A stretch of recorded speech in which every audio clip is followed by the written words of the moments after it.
ওগো মা তুমি এই ধরনের শ্রেষ্ঠ নেয়ামত, তোমারই পদ তলে রয়েছে জান্নাত।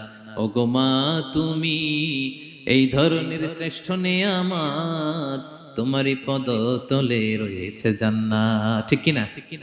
দেখেন আল্লাহ মর্যাদা কোথায় বাড়ালো। আমাদের দুনিয়ার পুরুষ মানুষদের পায়ের নিচে থাকে জুতা, জুতার নিচে বালু, কার্পেট কিংবা ফ্লোর। আর আল্লাহ বলে দুনিয়ার এক একটা মায়ের পায়ের নিচে আমি জান্নাত দিয়ে রেখেছি। আসসালামু আলাইকুম ওয়া রাহমাতুল্লাহি তাআলা ওয়া বারাকাতুহু। ইন্নাল হামদালিল্লাহি নাহমাদুহু ওয়া নাস্তাঈনুহু ওয়া নাস্তাগফিরুহু ওয়া নু'মিনু বিহি ওয়া নাতাওয়াক্কালু আলাইহি ওয়া নাউযু বিল্লাহি মিন শুরুরি আনফুসিনা ومن سيئات أعمالنا من يهده الله فلا مضل له ومن يضلل فلا هادي له أي فلن تجد له وليا مرشدا ونشهد أن لا إله إلا الله وحده لا شريك له هو الذي لا ضد له ولا ند له لا مثل له ولا مثيل له لا وزير له ولا كفيل له لا شبه له ولا شبيه له لا ولد له ولا والد له وهو الواحد الفرد الصمد لم يلد ولم يولد ولم يكن له كفوا أحد ونشهد أن سيدنا ونبينا وحبيبنا وبشيرنا ونذيرنا وطبيبنا وطبيب قلوبنا وحبيبنا وحبيب ربنا محمدا عبد الله ورسوله أرسله بالحق بشيرا ونذيرا وداعيا إلى الله بإذنه وسراجا منيرا أما بعد فقد قال الله تعالى في كلامه المجيد وفي فرقانه الحميد أعوذ بالله من الشيطان الرجيم بسم الله الرحمن الرحيم ولقد آتينا لقمان الحكمة أن اشكر لله ومن يشكر فإنما يشكر لنفسه ومن كفر فإن الله غني حميد إن الله وملائكته يصلون على النبي يا أيها الذين آمنوا صلوا عليه وسلموا تسليما اللهم صل على سيدنا مولانا محمد وعلى آل سيدنا مولانا محمد সবাই একসাথে পড়ুন اللهم صل على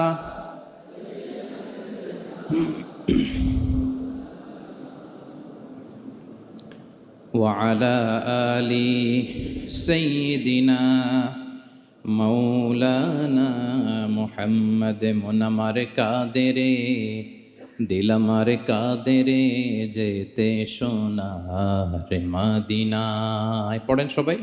মন আমার কাদেরে দিল আমার কাদেরে যেতে সোনার মদিনায়। ওই মদিনার পথের ধুলি, ওই মদিনার পথের ধুলি জুড়াই মনো বেদনা। আল্লাহুম্মা সাল্লি আলা সাইয়্যিদিনা মাওলানা মুহাম্মদ ওয়া আলা আলি সাইয়্যিদিনা মাওলানা মুহাম্মদ। কত ব্যথা কত জ্বালা সয়েছ যে তুমি, তোমারি খুনে লাল তায়েফের ভূমি। ফেরেশতা এসে চায় ধ্বংসের হুকুম, লৌহ মাখা মুহাম্মদ প্রাণেতে হাসরাত। হে আল্লাহ দয়া করো এ তায়েফবাসী, ওরা চিনেনি তো আমি যে মুহাম্মদ, হৃদয়ে মুহাম্মদ। আল্লাহুম্মা সাল্লি আলা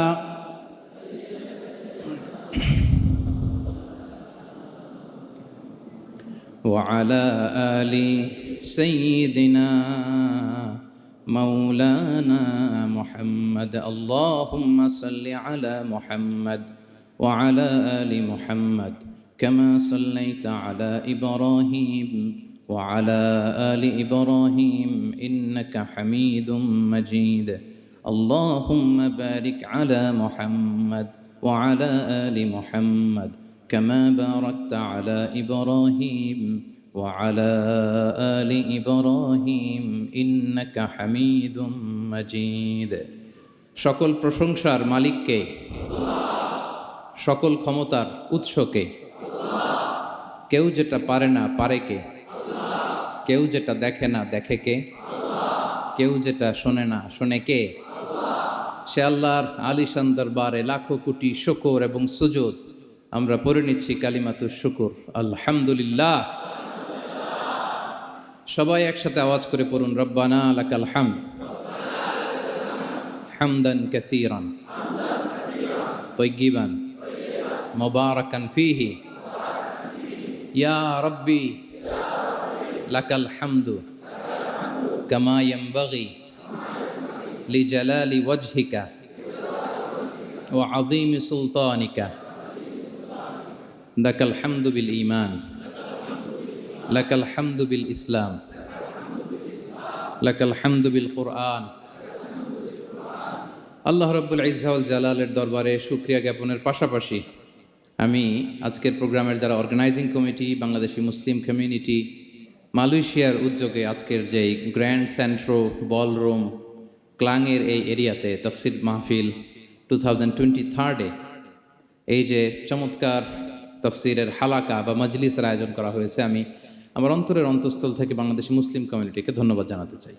পাশাপাশি আপনারা যারা বিকেল থেকে এসেছেন আপনাদের সবাইকে আমি অন্তরের অন্তঃস্থল থেকে শুভেচ্ছা জানাই, মোবারকবাদ জানাই। আহলান ওয়া সাহলান ওয়া মারহাবান বিকুম ফি হাযাল লিকা আত-তাইয়্যিব আল মুবারক। এই বলরুমের যারা অথরিটি আছেন তাদেরকে শুকরিয়া জানাই, মিডিয়া কর্মীর ভাইদের শুকরিয়া জানাই, আজকের প্রোগ্রামের অ্যাঙ্কর, সংবাদকর্মী ভাইয়েরা, ভলান্টিয়ার্স ভাইয়েরা, সবাইকে অন্তরের অন্তঃস্থল থেকে শুকরিয়া জানিয়ে মহাবিশ্বয় মহাগ্রন্থ আল কুরআন আল কারীম থেকে আমরা তাফসির শুনবো। আমরা সবাই পড়ি ইনশাআল্লাহ। আপনারা সবাই সুস্থ আছেন তো? আলহামদুলিল্লাহ। এটা হচ্ছে কোরআনের প্রতি ভালোবাসা মানুষের, কোরআনের মুআজিজা। কোরআন মানুষকে অ্যাট্রাক্ট করে, আকর্ষিত করে। কোরআনের এই ক্ষমতা আছে। রাসূল সাল্লাল্লাহু আলাইহি ওয়াসাল্লামের কণ্ঠের সুমধুর কোরআনের তেলাওয়াত শুনে অনেক কাফের কালিমা পড়ে মুসলমান হয়ে যেত। আজও কোরআনের তেলাওয়াত শুনে, কোরআনের অর্থ পড়ে, কোরআনের তাফসির পড়ে মানুষ আবেগতাড়িত হয়। এটার ইনফ্লুয়েন্স অনেক আলাদা, এটার ইম্প্যাক্ট আলাদা। তো এই যে দুর্বার আকর্ষণ, এটা কোরআনের আকর্ষণ, ঠিক কিনা? আমরা সব সময়ের জন্য কোরআনের সাথে সুসম্পর্ক বজায় রাখতে পারি। আল্লাহ তুমি তৌফিক দান করো। প্রিয় ভাইরা, আমি সূরাতুল লুকমান থেকে একটি আয়াত তেলাওয়াত করেছি। সূরাতুল লুকমানের দ্বিতীয় রুকুর তাফসির আজকে আমরা শুনবো। কততম রুকুর? হ্যাঁ, এটা কোরআনের 31 নম্বর সূরা। এটা মাক্কি সূরা। সূরাতুল লুকমান কি সূরা? মাক্কি সূরা। কোরআনের 31তম সূরা এবং অনেকগুলো রুকু আছে এই সূরায়। আমরা দ্বিতীয় রুকু থেকে কথা শুনবো। বেসিকলি এই দ্বিতীয় রুকুতে সাইয়েদনা লুকমান আলাইহিস সালাম ওনার ছেলেকে কিছু অ্যাডভাইস করেছিলেন, উপদেশ। বাবা হিসেবে আমরা আমাদের ছেলেমেয়েদের অ্যাডভাইস করি না? এই তো উনি ওনার সন্তানকে অ্যাডভাইস করেছিলেন। আর এই অ্যাডভাইসগুলো আল্লাহ তাআলার এত ভালো লেগেছে যে আল্লাহ তাআলা কোরআনের মধ্যে সরাসরি তুলে ধরেছেন। তার মানে আল্লাহ তাআলা বুঝাতে চান আমরাও যেন আমাদের সন্তানদেরকে এই অ্যাডভাইসগুলো করি। এবং আপনি অবাক হবেন, আমরা যখন তাফসিরের ইনডেপথ তাফসিরে যাব, ভিতরে ঢুকবো, আপনি অবাক হবেন যে 3000 বছর আগের সেই উপদেশমালা কিভাবে মডার্ন টাইমের সাথে এত প্রাসঙ্গিক হতে পারে। আজ থেকে প্রায় 3000 বছর আগের piece of advises, 3000 years back in the history. এত আগের উপদেশ, দেখবেন যে মনে হচ্ছে বর্তমান সময়ের জন্য এই উপদেশগুলো আল্লাহ ধরে ধরে কোরআনে তুলে ধরেছেন। তো এই জন্য আমাদের ছেলে মেয়েদেরকে আমরা কি নসিহত করব, এত দিকে তাকানোর দরকার নেই। বাসায় যে সূরা লুকমান খুলবেন, 31তম সূরা, 12 নম্বর আয়াত থেকে 19 নম্বর আয়াত পর্যন্ত। এই 8টা আয়াত আল্লাহ যা বলেছেন আপনি আর ভাবি মিলে সন্তানদেরকে এটা শোনাবেন। গুড ইনাফ, আর কিছু লাগবে না। প্রিয় ভাইরা, সন্তান আল্লাহর দেয়া অনেক বড় নেয়ামত। আল্লাহু আকবার। নেককার সন্তান আল্লাহর কাছে চাইতে হয়, চেয়ে নিতে হয়। নবীরা দোয়া করেছেন, রব্বি হাবলি মিনাস সলিহিন, আল্লাহ নেককার সন্তান দেন। হে আল্লাহ, নেককার পুণ্যবান সন্তান দেন। আল্লাহ এমন সন্তান দেন যাদেরকে দেখলে আমাদের চোখ জুড়ায়। রব্বি জাআলনি মুকিমাস সলাতি ওয়া মিন যুররিয়াতি, আল্লাহ আমাকেও নামাজ কায়েমকারী বানান, আমার সন্তানকেও বানান। তো সন্তানের জন্য দোয়া করতে হয়, নেককার সন্তান চাইতে হয়। আপনারা যারা বিয়ে করেছেন এখনো সন্তান পান নাই, আল্লাহ তাআলা আপনাদেরকে অচিরেই এই সন্তান দান করে আপনাদেরকে ধন্য করুক। যারা এখনো বিয়ে করেননি, বিয়ের পরে আল্লাহ তাআলা আপনাদেরকে সন্তান দান করুক। এটা অনেক বড় নেয়ামা, এটা অনেক বড় নেয়ামা, এটা আল্লাহর কাছে চাইতে হয়। তো এই আলোচনাটা সবার সাথে প্রাসঙ্গিক। যারা বাবা তাদের তো লাগবে ইনস্ট্যান্ট, আজকে রাত্রে যেই শোনাইতে পারবেন। যারা বাবা হতে যাচ্ছেন তারাও আগে থেকে জেনে রাখলেন, ওয়েল প্রিপেয়ার্ড।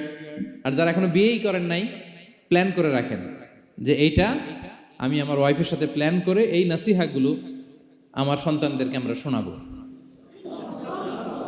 সবাই পড়ুন ইনশাআল্লাহ। এবার প্রশ্ন করি, উত্তর দেন। সূরাটার নাম কি? মাক্কি না মাদানী? কত নম্বর সূরা কোরআনের? 31 নম্বর সূরা।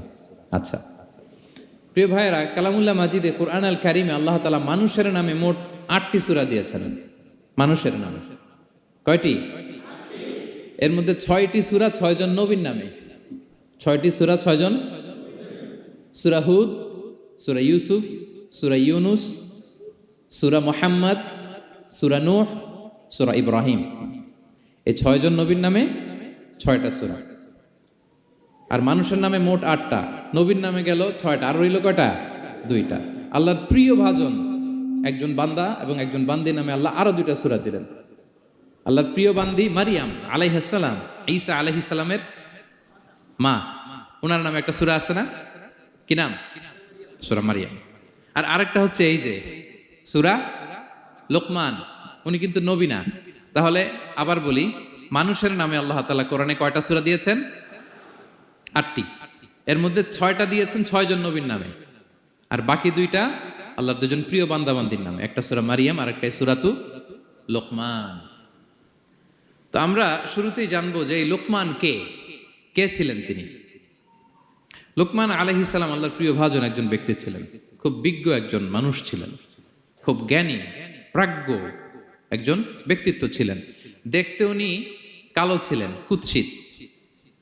চামড়াটা কি ছিল? কালো, ব্ল্যাক। তার মানে ব্ল্যাক হইলেই কাউকে ছোট করা যাবে না। কাজী নজরুল বড় সুন্দর লিখেছেন, কালো আর ধলো বাহিরে কেবল, ভিতরে সবাই সমান রাঙ্গা, কেটে দিলে রক্তের রং। যে কালো রঙের তার রক্ত, যে ধবধবে সাদা তার রক্ত লাল। তাহলে ব্ল্যাক হইলেই কাউকে ছোট করা চলবে না। সাইয়েদনা লুকমান আল হাকিম কুৎসিত বর্ণের একজন মানুষ ছিলেন, খাটো একজন মানুষ ছিলেন। কোথায় থাকতেন? মিশর, সুদান, ইথিওপিয়া, যেটা আগের নাম ছিল হাবাসা, এই রিজিয়নে। কেউ কেউ বলেছেন মিশরের কোন একটা এলাকায়, কেউ সুদান, কেউ ইথিওপিয়া। তো রিজিয়নটা কাছাকাছি। কি করতেন? কোন কোন মুফাসসির বলেন তিনি দর্জি ছিলেন, দর্জি। কেউ কেউ বলেন তিনি ছিলেন কানা নাজ্জারান, নাজ্জার মানে কাঠমিস্ত্রি ছিলেন। আবার কোন কোন মুফাসসির বলেন তিনি ছিলেন রাইল গানাম, মেষ পালক। বেশিরভাগ তাফসিরে এসেছে তিনি মেষ পালক ছিলেন, ছাগল চড়াতেন, যেটা নবীদের পেশা ছিল, দায়িত্ব ছিল। ওনারা ছাগল চড়াতেন শুরুর দিকে। তো লোকমান হাকিম তিনিও ছাগল চড়াতেন এবং তিনি দাস ছিলেন, মুক্ত জীবন তার ছিল না। তিনি একজন মনিবের আন্ডারে তার ছাগলগুলো মরুভূমিতে যেয়ে কি করতেন? চড়াতেন। মজার ব্যাপার হচ্ছে, সারা দুপুর, সারা বিকেল, সারা দিন ছাগল চড়িয়ে আসার পরে লোকমান যখন বাসায় ফিরে আসতো, তখন এলাকার লোকজন সবাই লোকমানের কাছে জড়ো হতো, আর উনি তাদেরকে তার প্রজ্ঞা, তার বিজ্ঞচিত কথাগুলো শেয়ার করতেন, শোনাতেন, এগুলো বলতেন। তো এগুলো দেখে লোকমানের মালিক অবাক, কিরে আমার কাছে এলাকার কেউ আসে না, কিন্তু আমার দাস দেখতে কুৎসিত কালো, এই লোকমানের কাছে সবাই এসে ঘিরে থাকে, কি ওর কাছে কি পায়, কি আছে ওর কাছে? তো শ্রোতাদের কয়েকজনকে ডেকে বলল, ঘটনা কি? তোমরা সবাই লোকমান সন্ধ্যাবেলায় ফিরে আসলে তার পাশে জড়ো হও কেন, কি পাও? তো তারা বলল, আপনার দাস লোকমান, এটা সে সাধারণ কোনো মানুষ নয়, সে অসাধারণ মানুষ। সে এমন কথা বলে, এগুলো শুনলে জীবন পাল্টে যায়। সুবহানাল্লাহ বিহামদিহি। মালিক বলে, ঘটনা কি? আমি ওর মালিক, কই কোনোদিন তো এরকম ওর সাথে কোনো কনভারসেশনে যাই নাই, কথা হয় নাই, আমি তো শুনি নাই, দেখি আজকে চেক করে দেখি কি ওর এত বিজ্ঞতা, এত জ্ঞান, এত প্রাজ্ঞতা কিসের, দেখি। তো আজকে সন্ধ্যাবেলায় ফিরছে, উনি বলতেছে, ইয়া লোকমান ইযবাহ লানা শাতান, একটা ছাগল জবাই করো, ওয়া আখরিজ মিনহা আতিয়াবা মুদগাতাইন, এবার এই ছাগলের সবচেয়ে শ্রেষ্ঠ দুইটা অঙ্গ কেটে নিয়ে আসো, যাও। ফা আখরাজাল লিসান ওয়াল কলব, লোকমান যে ছাগল জবাই করে ছাগলের জিহ্বাটা আর কলব, হার্ট, এই দুইটা কেটে নিয়ে আসছে, বলতেছে এই দুইটা শ্রেষ্ঠ। বলছে আচ্ছা ঠিক আছে। মালিক আবার বললো, ওয়াযবাহ লানা শাতান উখরা ইয়া লোকমান, যাও আরেকটা জবাই করো। ওয়া আখরিজ মিনহা আখবাসা মুদগাতাইন, এবার সবচেয়ে নিকৃষ্ট দুইটা অঙ্গ ছাগলের কেটে নিয়ে আসো, যাও দেখি তো। ফা আখরাজাল লিসান ওয়াল কলব, সে আরেকটা ছাগল জবাই করে আবার জিহ্বা আর হার্ট, কলব কেটে নিয়ে আসছে, বলছে এই যে এটা সবচেয়ে নিকৃষ্ট। তো মালিক বলে, মা হাযা ইয়া লোকমান, মা লাকা ইয়া লোকমান, ঘটনা কি লোকমান? শ্রেষ্ঠ দুটো অঙ্গ কাটতে বললাম, জিহ্বার কলিজা হৃদয় কেটে নিয়ে আসলাম, বললাম সবচেয়ে নিকৃষ্ট দুটো অঙ্গ কাটো, আবার জিহ্বার এটা কেটে নিয়ে আসলাম। তো লোকমান বলতেছে, জিহ্বা আর হৃদয় যদি শ্রেষ্ঠ হয়, কলব যদি শ্রেষ্ঠ হয়, এর চেয়ে শ্রেষ্ঠ অঙ্গ আর হতে পারে না। আর জিহ্বা আর কলব যদি খারাপ হয়, মানুষের মুখ আর হৃদয় যদি খারাপ হয়, এর চেয়ে নিকৃষ্ট অঙ্গ আর হতে পারে না। সে তো অবাক, তাই তো? সে চিন্তা করে দেখে, তাই তো, এই মুখ দিয়ে মানুষ ভালো কথা বলে, সত্যের পায়গাম পৌঁছায়, মানুষকে কল্যাণের জন্য ডাকে, জিকির করে, তাসবিহ পড়ে, কোরআন তেলাওয়াত করে, তখন তো এই জিহ্বা শ্রেষ্ঠ। আবার এই জিহ্বা দিয়ে যখন সে সমালোচনা করে, গীবত করে, শেখায়াত করে, অন্যকে গালি দেয়, কটু কথা বলে, তখন তো এই জিহ্বাটাই নিকৃষ্ট, ঠিক কিনা? আবার এই হৃদয় দিয়ে, এখানে সিনায় যখন আল্লাহর জিকির বসায়, এই হৃদয় দিয়ে মানুষের কল্যাণের কথা চিন্তা করে, সত্যের কথা চিন্তা করে, তখন তো এটা সবচেয়ে ভালো। আবার এই হৃদয়ে যদি অন্যের ব্যাপারে হিংসা পুষে রাখে, এই হৃদয়ে যদি সে নিজের ব্যাপারে হাই স্টিম, অহংকার পুষে রাখে, তাইলে হৃদয়ের চেয়ে খারাপ অঙ্গার হতে পারে। মালিক অবাক হয়ে গেল, বলতেছে, তাই তো লোকমান, আসলেই তুমি অনেক প্রাজ্ঞ, অনেক বিজ্ঞ, যাও, তোমাকে আমি আর এই বন্দিত্বের মধ্যে আটকে রাখতে চাই না, তোমাকে আমি এই ভালো কথাগুলো গণমানুষের কাছে পৌঁছে দেওয়ার জন্য আজ থেকে তোমাকে লোকমান আমি আজাদ করে দিলাম। মুক্ত জীবন পেয়ে মুক্ত বিহঙ্গের মতো তিনি উড়ে বেড়াতে লাগলেন, আর মানুষের কাছে তার এই প্রাজ্ঞ বিজ্ঞচিত কথাগুলো তিনি ছড়াতে লাগলেন। তো তিনি তার সন্তানকে ডেকে বলেছিলেন, কিছু উপদেশ দিয়েছিলেন ডেকে, যে বাবা এটা করো, এটা করো, এটা করো, এটা করো না। এই তার সন্তানকে এই উপদেশগুলো তিনি যে দিলেন আল্লাহ তাআলার কাছে এত ভালো লেগেছে, এতই চমৎকার এবং পারফেক্ট মনে হয়েছে, আল্লাহ তাআলা কিয়ামত পর্যন্ত গোটা বিশ্বের সব বাবারা মায়েরা যেন তাদের সন্তানদেরকে এই উপদেশ দিতে পারে, হুবহু লিটারালি ওই কথাগুলো আল্লাহ তাআলা কোরআনের মধ্যে তুলে দিয়েছেন। আজকের সূরা লোকমানের দ্বিতীয় রুকুতে মূলত এই তাফসীরটাই আপনাদেরকে শোনাবো। তো কোন প্লট, কোন স্লট আজকে আলোচনা হবে সবার কাছে ক্লিয়ার?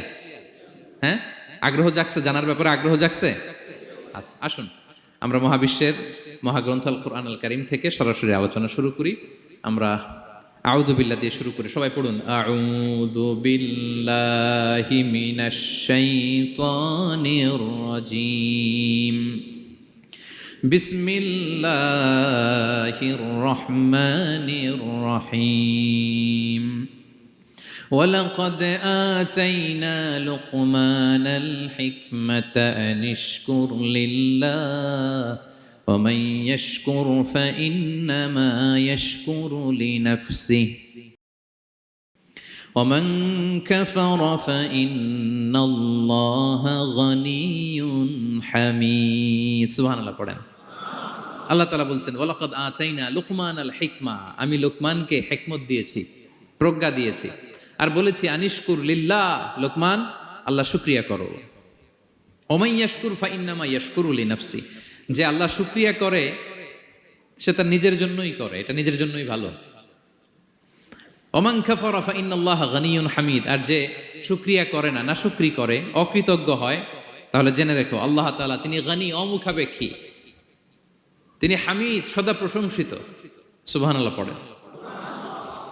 তাহলে আল্লাহ তাআলা বললেন আমি লোকমানকে প্রজ্ঞা দিয়েছি, হিকমত দিয়েছি। হিকমত, হিকমত শব্দের সাথে আপনারা পরিচিত আছেন না? আমি লোকমানকে হিকমত দিয়েছি, এটা অনেক দামি জিনিস, সবার থাকে না। হিকমত জিনিসটা কি? না, জ্ঞান হচ্ছে নলেজ, আর হিকমা হচ্ছে বাংলায় বলে প্রজ্ঞা, হ্যাঁ, ইংরেজিতে বলে উইজডম। দেখি কেউ বলতে পারে কিনা, একজন আমাকে শোনান দেখি হিকমতটা কি, দেখি কেউ কিছু বলতে পারেন কিনা।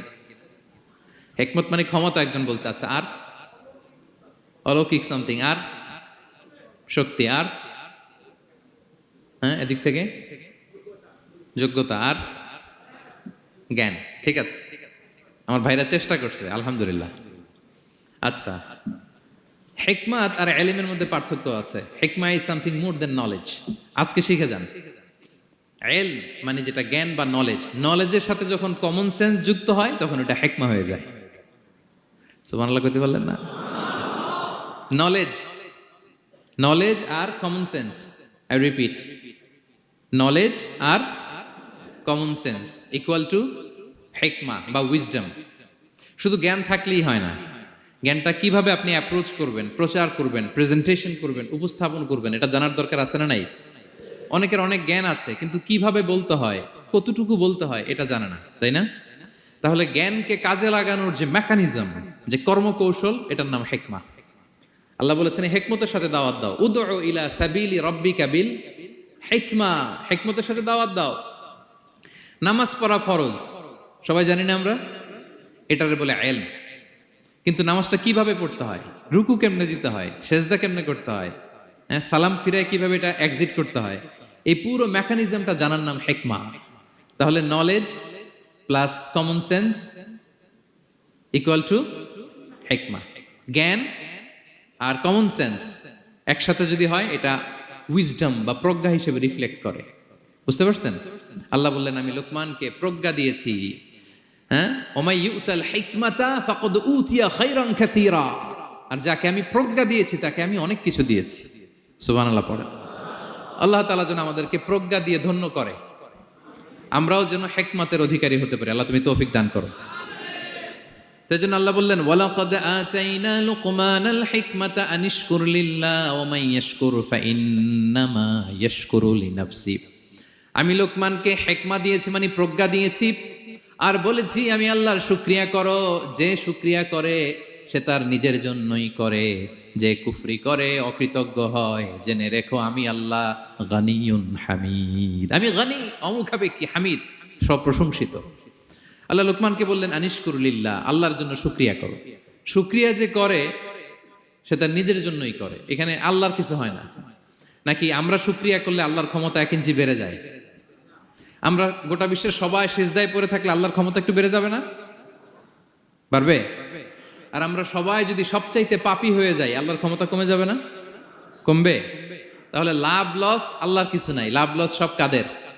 আওয়াজ করে সবাই বলুন, লাভ লস কাদের? শুকরিয়া করলে আমাদের লাভ। লা ইন শাকারতুম লা আযীদান্নাকুম ওয়া লা ইন কাফারতুম ইন্না আযাবি লাশাদীদ। আল্লাহ বলেন, যদি তোমরা শুকরিয়া করো নেয়ামত বাড়িয়ে দেব, আর যদি কুফরি করো জেনে রেখো আমার আযাব, আমার পানিশমেন্ট, আমার শাস্তি বড় করা। আমি আল্লাহ সব সময় ধরি না, ধরলে ছাড়ি না। ঠিক কি না? ধরে ধরে ধরে না, ধরলে আল্লাহ ছাড়ে না। শুকরিয়া করলে তিনি বাড়াতে থাকে, দিতেই থাকে। শুকরিয়া করবেন তো পাবেন, নিয়ামতে শুকরিয়া করবেন তো পাবেন, করবেন তো পাবেন। তো শুকরিয়া করলে আমাদের লাভ, আমাদের লাভ। হাদিসে কুদসিতে আল্লাহ বলেছেন, এই বানি আদম সবাই মিলে, হ্যাঁ, আলা আতকা কলবি রাজুলিন ওয়াহিদ, তোমরা যদি সবাই সবচেয়ে মুত্তাকি হয়ে যাও, ইবাদতে লুটিয়ে পড়ো সবাই, আমার কিচ্ছু পারবে না। আর তোমরা সবাই যদি আফজারি কলবি রাজুল ওয়াহিদ, সবচেয়ে নিকৃষ্ট আত্মার মানুষ হও, পাপাচারে ডুবে যাও, আমি আল্লাহর ক্ষমতার 1 ইঞ্চিও কমবে না। তাহলে শুকরিয়া করলে কাদের লাভ? সেটাই আল্লাহ বললেন, শুকরিয়া করলে তোমাদের লাভ। ওমান কাফারা ফা ইন্নাল্লাহা গানিয়্যুন হামিদ। তিনি অমুখাপেক্ষী, অমুখাপেক্ষী, তিনি কারো কাছে ঠেকা না, কিন্তু আমরা তার কাছে ঠেকা। ঠিক কিনা? আমরা বিপদে পড়লে কার কাছে চাই? আল্লাহ কারো কাছে চায়? আমাদের ফরিয়াদ আমরা কার কাছে জানাই? আল্লাহর কি কারো কাছে ফরিয়াদ জানানো লাগে? তিনি গানিয়্যুন হামিদ, অমুখাপেক্ষী, কারো প্রতি তিনি মুখাপেক্ষী নয়। গোটা বিশ্ব তার কাছে প্রার্থনা করে, গোটা বিশ্ব মুখ থুবড়ে তার কাছে পড়ে থাকে, গোটা বিশ্ব লুটিয়ে পড়ে সিজদায় পড়ে তার কাছে রোনাজরি করে, কিন্তু তিনি কারো কাছে কিছু চেতে হয় না। তিনি গানিয়্যুন হামিদ। এরপর আল্লাহ তাআলা সেদিনা লোকমান আলাইহিস সালাম সন্তানকে কি উপদেশ দিলেন এর পরের আয়াত থেকে শুরু করলেন। আল্লাহ তাআলা বললেন, ওয়া ইয ক্বালা লুকমানু লিবনিহি ওয়া হুয়া ইয়াইযুহু ইয়া বুনাইয়া লা তুশরিক বিল্লাহ ইন্নাশ শিরকা লাযুলমুন আযীম। আল্লাহ বললেন, স্মরণ করুন সে সময়ের কথা যখন লোকমান তার সন্তানকে বলেছিল, কি অবস্থায়? ওয়া হুয়া ইয়াইযুহু, ওয়াজ করতেছিল, ছেলেকে নাসিহাত করতেছিল, কাউন্সেলিং করতেছিল। ফ্যামিলিতে এটা খুব জরুরি, নাসিহা করা, একে অপরকে উপদেশ দেয়া। কারণ আদ-দীনু আন-নাসিহা, দিন মানেই কল্যাণ কামনা করা, দিন মানেই অন্যকে কি দেয়া? উপদেশ দেয়া, নাসিহা দেয়া। এটা যেন আমরা দেই। এজন্য ফ্যামিলি কাউন্সেলিংটা জরুরি। নিজেই হুট করে সব সিদ্ধান্ত নেবেন না। আপনার স্ত্রীর সাথে পরামর্শ করুন, আপনার সন্তানদের সাথে পরামর্শ করুন। দেখেন সাইয়েদনা ইব্রাহিম আলাইহিস সালাম, তিনি স্বপ্নে দেখলেন তিনি ইসমাইলকে জবাই করতেছে। এটা দেখেই ডিরেক্টলি জবাই করতে উদ্যত হলেন না। তিনি ছেলেকে বললেন, ফানজুর মাযা তারা ইন্নী রাআইতু ফিল মানামি আন্নী আযবাহুক। ইসমাইল, আমি স্বপ্নে দেখেছি যে আমি তোমাকে কি করছি? জবাই করছি। ফানজুর মাযা তারা, what's your opinion about it, what do you think about it. এবার বলো তোমার অপিনিয়ন কি, তুমি কি ভাবছো? আমি দেখেছি তোমাকে জবাই করছি, তোমার অপিনিয়ন বলো। দেখেন, যেমন বাবা তেমন ছেলে, বাপ কা বেটা সিপাহী কা ঘোড়া কুছ না হতো থোড়া থোড়া। সুবহানাল্লাহ বিহামদি। যেমন বাবা তেমন ছেলে। ছেলে বলে, ইয়া আবাতি ফাআল মা তুমার, বাবা আপনি যা দেখেছেন তাই করেন। সাতাজিদুনি ইনশাআল্লাহু মিনাস সাবিরিন, আপনি অচিরে আমাকে ধৈর্যশীলদের অন্তর্ভুক্ত পাবেন। আল্লাহু আকবার। বাবা আপনি ভয় পাবেন না, বিচলিত হবেন না, আমার কারণে আপনি আল্লাহর কাছে লজ্জিত হবেন না। আপনি যেমনটি দেখেছেন তেমনটি করুন, ভয় পাবেন না, অচিরেই আপনি আমাকে ধৈর্যশীলদের অন্তর্ভুক্ত পাবেন। যেমন বাবা তেমন ছেলে, ঠিক তেমন রেসপন্স, ঠিক তেমন উত্তর। সাথে সাথে বললেন, বাবা আপনি ভয় পাবেন না, করুন। তো দেখেন, আল্লাহর নবী ইব্রাহিম আলাইহিস সালাম স্বপ্নে যেটা দেখেছেন আল্লাহর পক্ষ থেকে এসেছে। চাইলেই তো ছুরি চালাতে পারতেন, চালিয়েছেন? কি করছেন? পরামর্শ করেছেন, কাউন্সেলিং করেছেন। ফ্যামিলি কাউন্সেলিংটা খুবই জরুরি। This is the first and foremost reminder tonight. আজকের তাফসির থেকে প্রথম রিমাইন্ডার এটা, যে বাসায় আমরা কাউন্সেলিং করব, বড় কোনো সিদ্ধান্ত নিতে গেলে পরামর্শ করব, যেমনটি নবী আলাইহিস সালাম ওনারা করেছেন। ঠিক কিনা?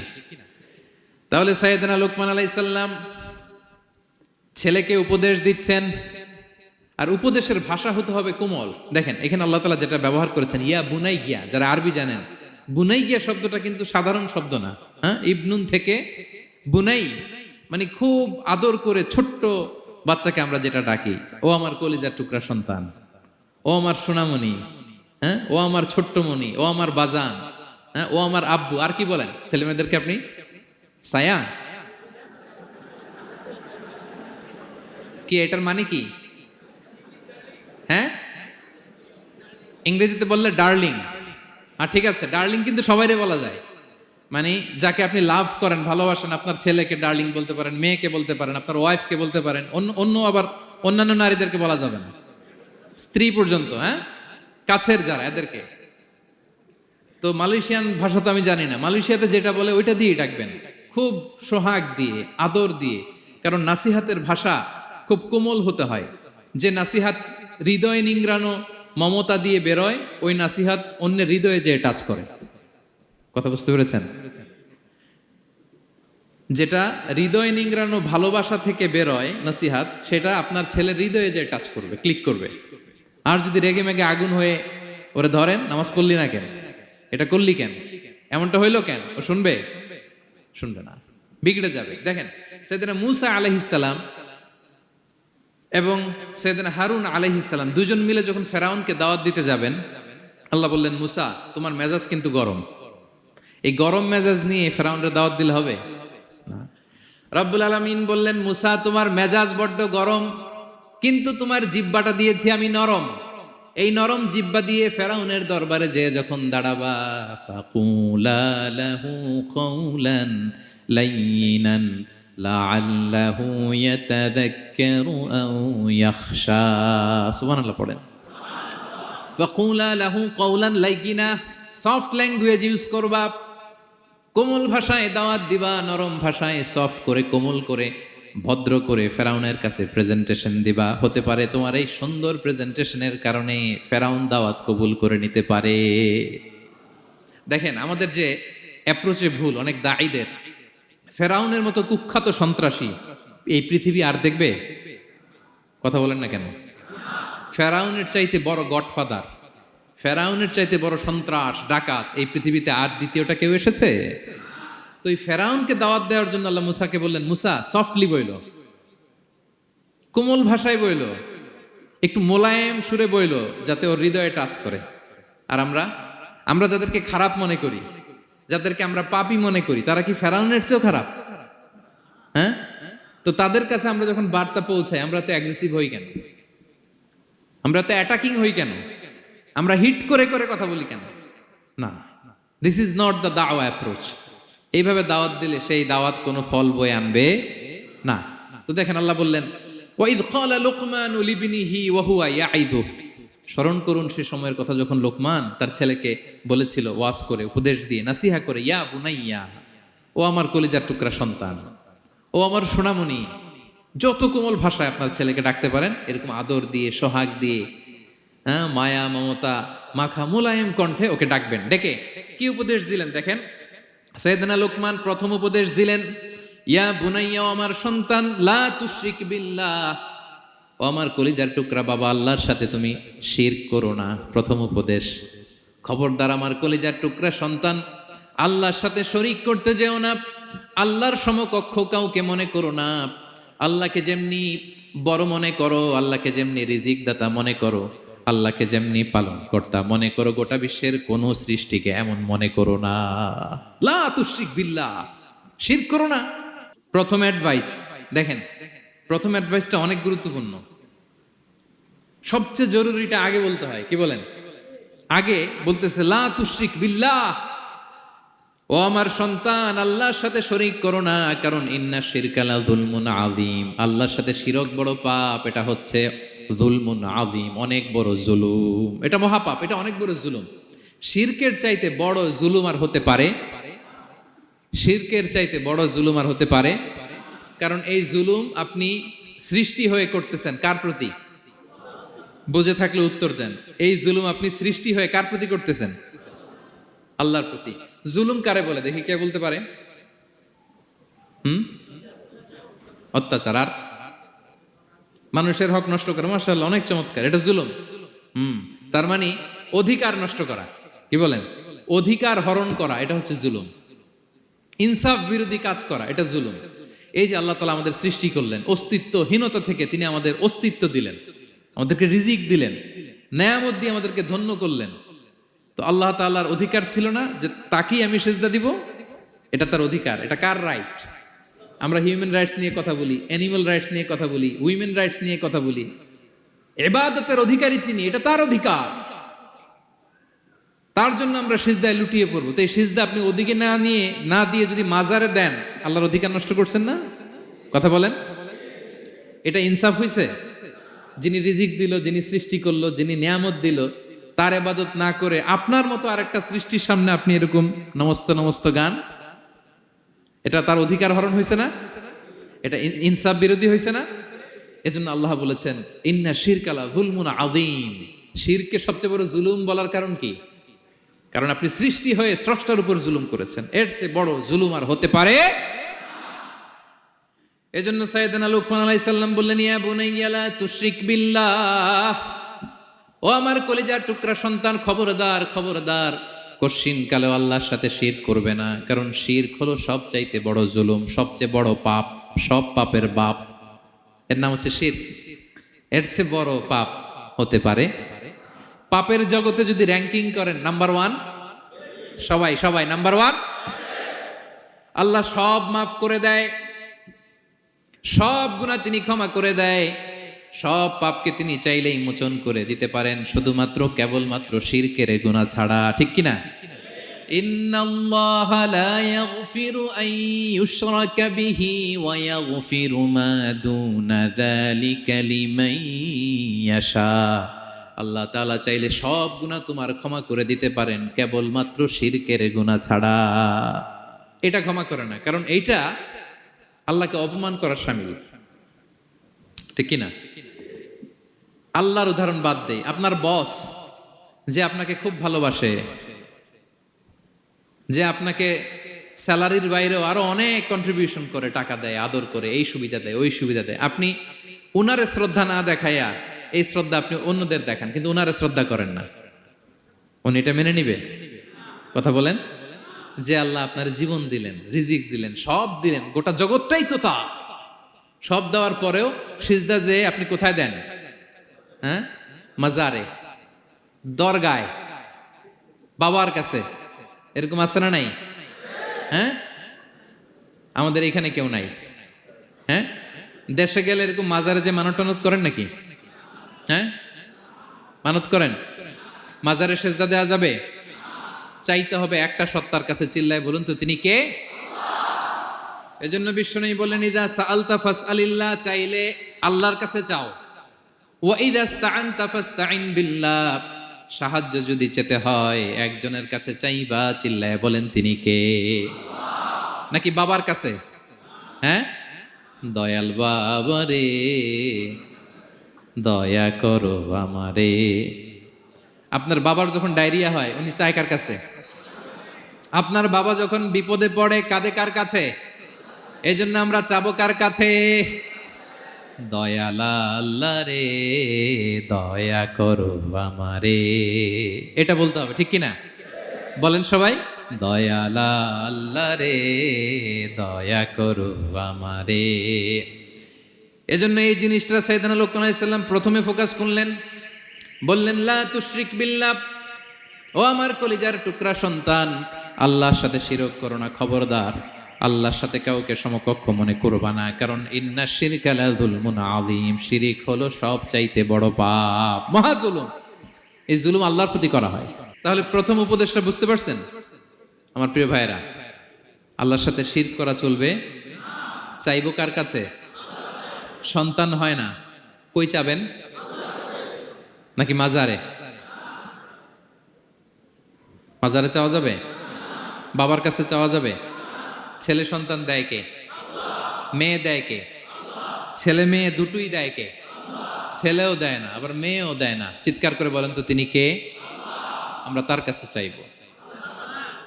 সব পরিস্থিতিতে আমরা একজনের কাছে চাইব, তিনি কে?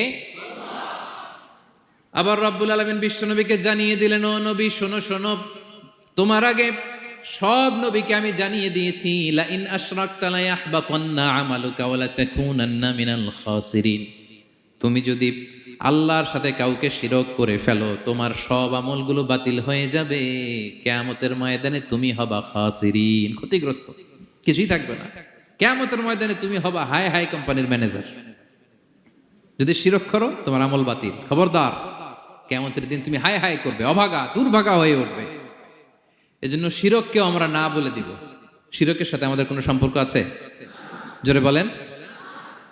গুরুত্বপূর্ণ পয়েন্ট, এজন্য ছেলেকে আগে বললো, বাবা খবরদার শিরক করো না। আবার হাদিসে কুদসিতে রব্বুল আলামিন বলেন, গোলাম কিয়ামতের কঠিন ময়দানে গোটা জমিন পরিমাণ গুনার বোঝা নিয়ে যদি তুমি আমি আল্লাহর দরবারে হাজির হয়ে যাও, আর ওই গুনার বোঝার মধ্যে যদি শিরকের গুনাহ না থাকে, আমি আল্লাহ গোটা জমিন পরিমাণ ক্ষমার বস্তা নিয়ে তোমার কাছে হাজির হয়ে যাব। কথাটার ওজন দেখছেন? জমিন পরিমাণ গুনাহ নিয়ে আসছো আমার কাছে কিয়ামতের দিন। ওই গুনার মধ্যে অনেক ধরনের গুনাহ, নামাজ পড়ো নাই, রোজা রাখো নাই, এই করছো সেই করছো, কিন্তু এই গুনার বিশাল পৃথিবী পরিমাণ গুনার বোঝার মধ্যে শিরকের গুনাহ নাই। তাহলে আমি আল্লাহ এই দুনিয়া পরিমাণ ক্ষমার বোঝা নিয়ে তোমার কাছে চলে আসবো। শিরক করা যাবে? তাহলে প্রথম উপদেশ দিলেন, হে আমার কলিজার টুকরা সন্তান, শিরক করো না, শিরক করো না। আমার ভাইয়েরা, আমার কলিজার টুকরা ক্লাঙের ভাইয়েরা, সন্তানদেরকে এই শিরকের ব্যাপারে, শিরকের ভয়াবহতার ব্যাপারে আপনাকে জানাতে হবে। It's your duty. আপনি শুধু বাবা হইলেই চলবে না, আপনার ছেলে মেয়ে কোন পথে চলবে এটা আপনাকে ঠিক করে দিতে হবে। ওরা এখন ছোট, ছোট থেকে যদি এই তাকওয়ার সফটওয়্যারকে ইনস্টল করে দেন, ওই সফটওয়্যার দিয়ে তার জীবন চলবে, ঠিক কিনা? হ্যাঁ, ওরা যখন ছোট থাকে কাদা মাটির মতো থাকে, কাদার মাটিকে যেমন ডিজাইন করতে মনে চায় করা যায় না? একই কাদা মাটি দিয়ে বল বানানো যায়, ঘর বানানো যায়, পুতুল বানানো যায়, ওই এটা বানানো যায়, অনেক কিছু বানানো যায়। কিন্তু এটা যখন শুকিয়ে শক্ত হয়ে যায়, আর কিছু করা যায়? হ্যাঁ, আমাদের আঞ্চলিক ভাষায় বলে কাঁচা না নোয়ালে বাঁশ, পাকলে করে। ছোটবেলা থেকেই now this is the high time, ওদেরকে এডুকেট করার এখন মোক্ষম সময়। এটা আপনার রেসপন্সিবিলিটি, বাবা হিসেবে করতেই হবে। নতুন প্রজন্মকে আমাদের বাঁচাতেই হবে, ঠিক কিনা? মানুষের পেট থেকে বেরোলেই কেউ মানুষ হয় না। গরুর পেট থেকে যেটা বেরোয় ওটা গরু, ছাগলের পেট থেকে বেরোলেই ছাগল হয়ে যায়, হাতির পেট থেকে বেরোলেই হাতি হয়ে যায়। কিন্তু মানুষের পেট থেকে একটা কিছু বেরোলেই ওটা মানুষ হয়, ওটার মানুষ বানাতে হয়। কি করতে হয়? মানুষ বানাতে হয়। গরুকে কেউ কোনোদিন বলে না তুই গরুর মতন গরু হ। ছাগলরে কেউ কোনোদিন কইছে যে তুই ছাগলের মতো ছাগল হ। কিন্তু এই মানুষকেই বলা হয় তুমি মানুষের মতো মানুষ হও, মানুষের মতো মানুষ হও। মানুষের মতো মানুষের বড্ড অভাব, ঠিক কিনা? তো আমাদের ছেলেমেয়েরা মানুষের মতো মানুষ হোক, আমরা চাই কি চাই না? এই উপদেশগুলো আমাদের দিতে হবে, ওদেরকে জানাতে হবে। ছোট্ট মানুষ অনেক কিছুই বুঝে না, ওদেরকে কোনটা সত্যবাদিতা, কোনটা ন্যায়পরায়ণতা, কোনটা আমানতদারিতা, কোনটা চুরি ধরে ধরে বোঝাতে হয়। আমাদের ছোট্ট সোনামণিরা দেখবেন ছোটবেলায় ওই ছোট অবস্থায় যারা থাকে, ছোট স্কুলে যায়, স্কুলে যে আরেকজনের পেন্সিল ব্যাগে করে নিয়ে আসে দেখবেন। মানে ওরে দিচ্ছেন আপনি ব্লু কালারের, ওর এটা ভালো লাগে নাই, ওর ভালো লাগছে পিঙ্ক কালারের একটা, তো আরেকজনের পিঙ্ক কালারের পেন্সিল ব্যাগে করে নিয়ে আসছে, রাবার নিয়ে আসছে। ও খারাপ মনে আনে নাই, কারণ ও জানে না, ও ভাবছে যেটা সুন্দর লাগে ওইটাই মনে হয় আমার। কিন্তু অন্যের জিনিস যে না বলে নিয়ে আসলে এটারে চুরি বলে, ওইটা জানেই না। তো এগুলো ওদেরকে জানানোর, শিখানোর দরকার আছে না নাই? দায়িত্বটা কার? বাবা মায়ের। আমার প্রিয় ভাইয়েরা, সন্তানদেরকে যেন আমরা গাইড করি, ইনস্ট্রাক্ট করি, আমরা যেন ওদেরকে শিখাই কোনটা সত্য কোনটা মিথ্যা। এখন তো এই যে সোশ্যাল মিডিয়ার যুগ, এটা ছাড়া খেতেই চায় না, তাই না? ঘুমাতেই চায় না। সে কি দেখে এটা আপনার জানতে হবে। সে কোথায় যায়, সে কার সাথে মেশে, সে কোন সাইটগুলো ব্রাউজ করে, এটা বাবা হিসেবে জানার দরকার আছে না নাই? প্যারেন্টিং কন্ট্রোলের একটা ব্যবস্থাপনা আছে, আপনি কন্ট্রোল করে দিতে পারবেন। আপনি সাইন করে দিবেন ইউটিউবে আপনার জিমেল দিয়ে, ও কি দেখে আপনি সব চেক করতে পারবেন হিস্ট্রিতে। যুগ যেমন, ওই যুগের মেডিসিনও তেমন। ওইভাবে আপনাকে নিয়ন্ত্রণ করতে হবে, কারণ এই যুগে আমাদের তরুণ শিশু কিশোররা এত এত চ্যালেঞ্জের সম্মুখীন হচ্ছে যেটা আগে কখনো হয় নাই। The world is changing so fast, it's very difficult to handle our teenagers. ওদের প্রশ্ন শুনলে আপনি অবাক হয়ে যাবেন। আমি উত্তর দিতে পারি না মাঝে মাঝে। আমার ছোট মেয়ের অনেক প্রশ্নের উত্তর দিতে পারি না, মানে পারি, ও মানতে চায় না, আর্গুও করে, এমন এমন কথা বলে যেগুলো আমরা 10-15 বছর বয়সেও শিখি নাই। আজকে 5-6 বছরের ছোট বাচ্চা ছেলে মেয়ে আপনাকে এমন প্রশ্ন করবে আপনি অবাক হয়ে যাবেন। এই জন্য ছোটবেলা থেকেই ওদের মন মস্তিষ্কের ভেতরে এই ইসলামের শিক্ষাটা ঢুকাই দিতে হবে আমার ভাইয়েরা। ইসলাম সেটাই চায় যে এইমাত্র জন্মগ্রহণ করছে যে বাচ্চাটা, নবজাতক, নিউ বর্ন বেবি, ওর আমল নামা শুরু হয়েছে? সবাই বলেন, এইমাত্র ভূমিষ্ঠ একটা বাচ্চার আমল নামা শুরু হয়েছে। তারপর ইসলাম বলে ওর কানের সামনে আল্লাহু আকবার বলে আল্লাহর নামটা ঢুকিয়ে দাও। এখনো আমল নামা শুরু হয় নাই, এখনো ভালো খারাপের কিছুই হয় নাই, তারপরও আল্লাহ বলে দুনিয়াতে আসার সাথে সাথে আজান দিয়ে ইসলামের কথাটা কানের ভেতরে ঢুকায়া দাও। আমাদের দায়িত্ব হচ্ছে ওদেরকে এডুকেট করা। 1 নাম্বার উপদেশ তিনি দিলেন, লা তুশরিক বিল্লাহ, শিরক করো না, শিরক মহাপাপ। এই পয়েন্টটা বুঝতে পারছেন সবাই? উনি বেসিক্যালি ওনার সন্তানকে 9টা উপদেশ দিয়েছিলেন। কয়টা? সবাই বলুন, 9টা। এরপর আল্লাহ তাআলা আরেকটা এক্সট্রা উপদেশ দিয়ে দিয়েছেন, 9 আর 1 মিলে তিলকা আশারাতুন কামিলা, একেবারে ফাইনাল, 10টা হয়ে গেছে, পরিপূর্ণ। তো শিরকের ব্যাপারে সতর্ক করার সাথে সাথে আল্লাহ তাআলা নিজ থেকে একটা উপদেশ দিলেন। আল্লাহ তাআলা কি বললেন? রব্বুল আলামিন বললেন, ওয়াসাইনাল ইনসানা বিওয়ালিদাইহি হামালাতহু উম্মুহু ওয়াহানান আলা ওয়াহান ওয়া ফিসালুহু ফি আমাইনি আনিশকুর লি ওয়া লিওয়ালিদাইকা ইলাইয়াল মাসির। সুবহানাল্লাহ পড়ে। আল্লাহ বললেন, ওয়াসাইনাল ইনসানা বিওয়ালিদাইহি, শিরকের কথা যখন লোকমান সন্তানকে জানালো, এবার আমি আল্লাহ পৃথিবীর মানুষগুলোরে জানিয়ে দিলাম, খবরদার খবরদার, মা বাবার সাথে কখনো খারাপ আচরণ করো না। ওয়াসাইনাল ইনসান, মানুষকে আমি ওসিয়ত করলাম, রেকমেন্ড করলাম, ভার্ডিক্ট জারি করে দিলাম, বিওয়ালিদাই, মা বাবার ব্যাপারে তাদের সাথে সদাচরণ করবে। মা বাবার সাথে খারাপ আচরণ করা যাবে। জান্নাতে একটা দরজা আছে, নাম আল আব, বাবা, আর একটা আল উম, মা। যারা বাবা মার সাথে ভালো আচরণ করছে তারা ওইটা দিয়ে ঢুকবে। সুবহানাল্লাহ পড়ে।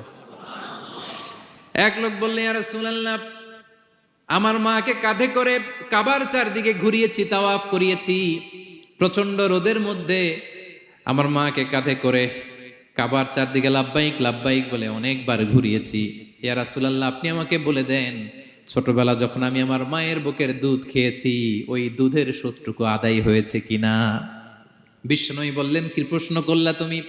লাউ কাতাতা জিলদাক, তুমি যদি তোমার গায়ের চামড়া কেটে জুতা বানিয়ে দাও, চামড়াটা কেটে শুকিয়ে যদি জুতা বানিয়ে তোমার মায়ের পায়ের নিচে দিয়ে দাও, ছোটবেলায় মায়ের বুকের যে দুধ খেয়েছো, একটা দুধের 1 ঢোক দুধ খাওয়ার শোধ আদায় হবে না। 1 ঢোক যে দুধ খাইছো ওইটারই শোধ আদায় হবে না। খবরদার খবরদার, বাবা মার ব্যাপারে সাবধান। বিশেষ করে মায়ের সাথে, দুজনের কথাই আল্লাহ প্রথমে বললেন, এরপরে বললেন বিশেষ করে মায়ের সাথে, কারণ হামালাতহু উম্মুহু, বাবা তোমারে পেটে ধরে নাই, পেটে ধরেছে কে?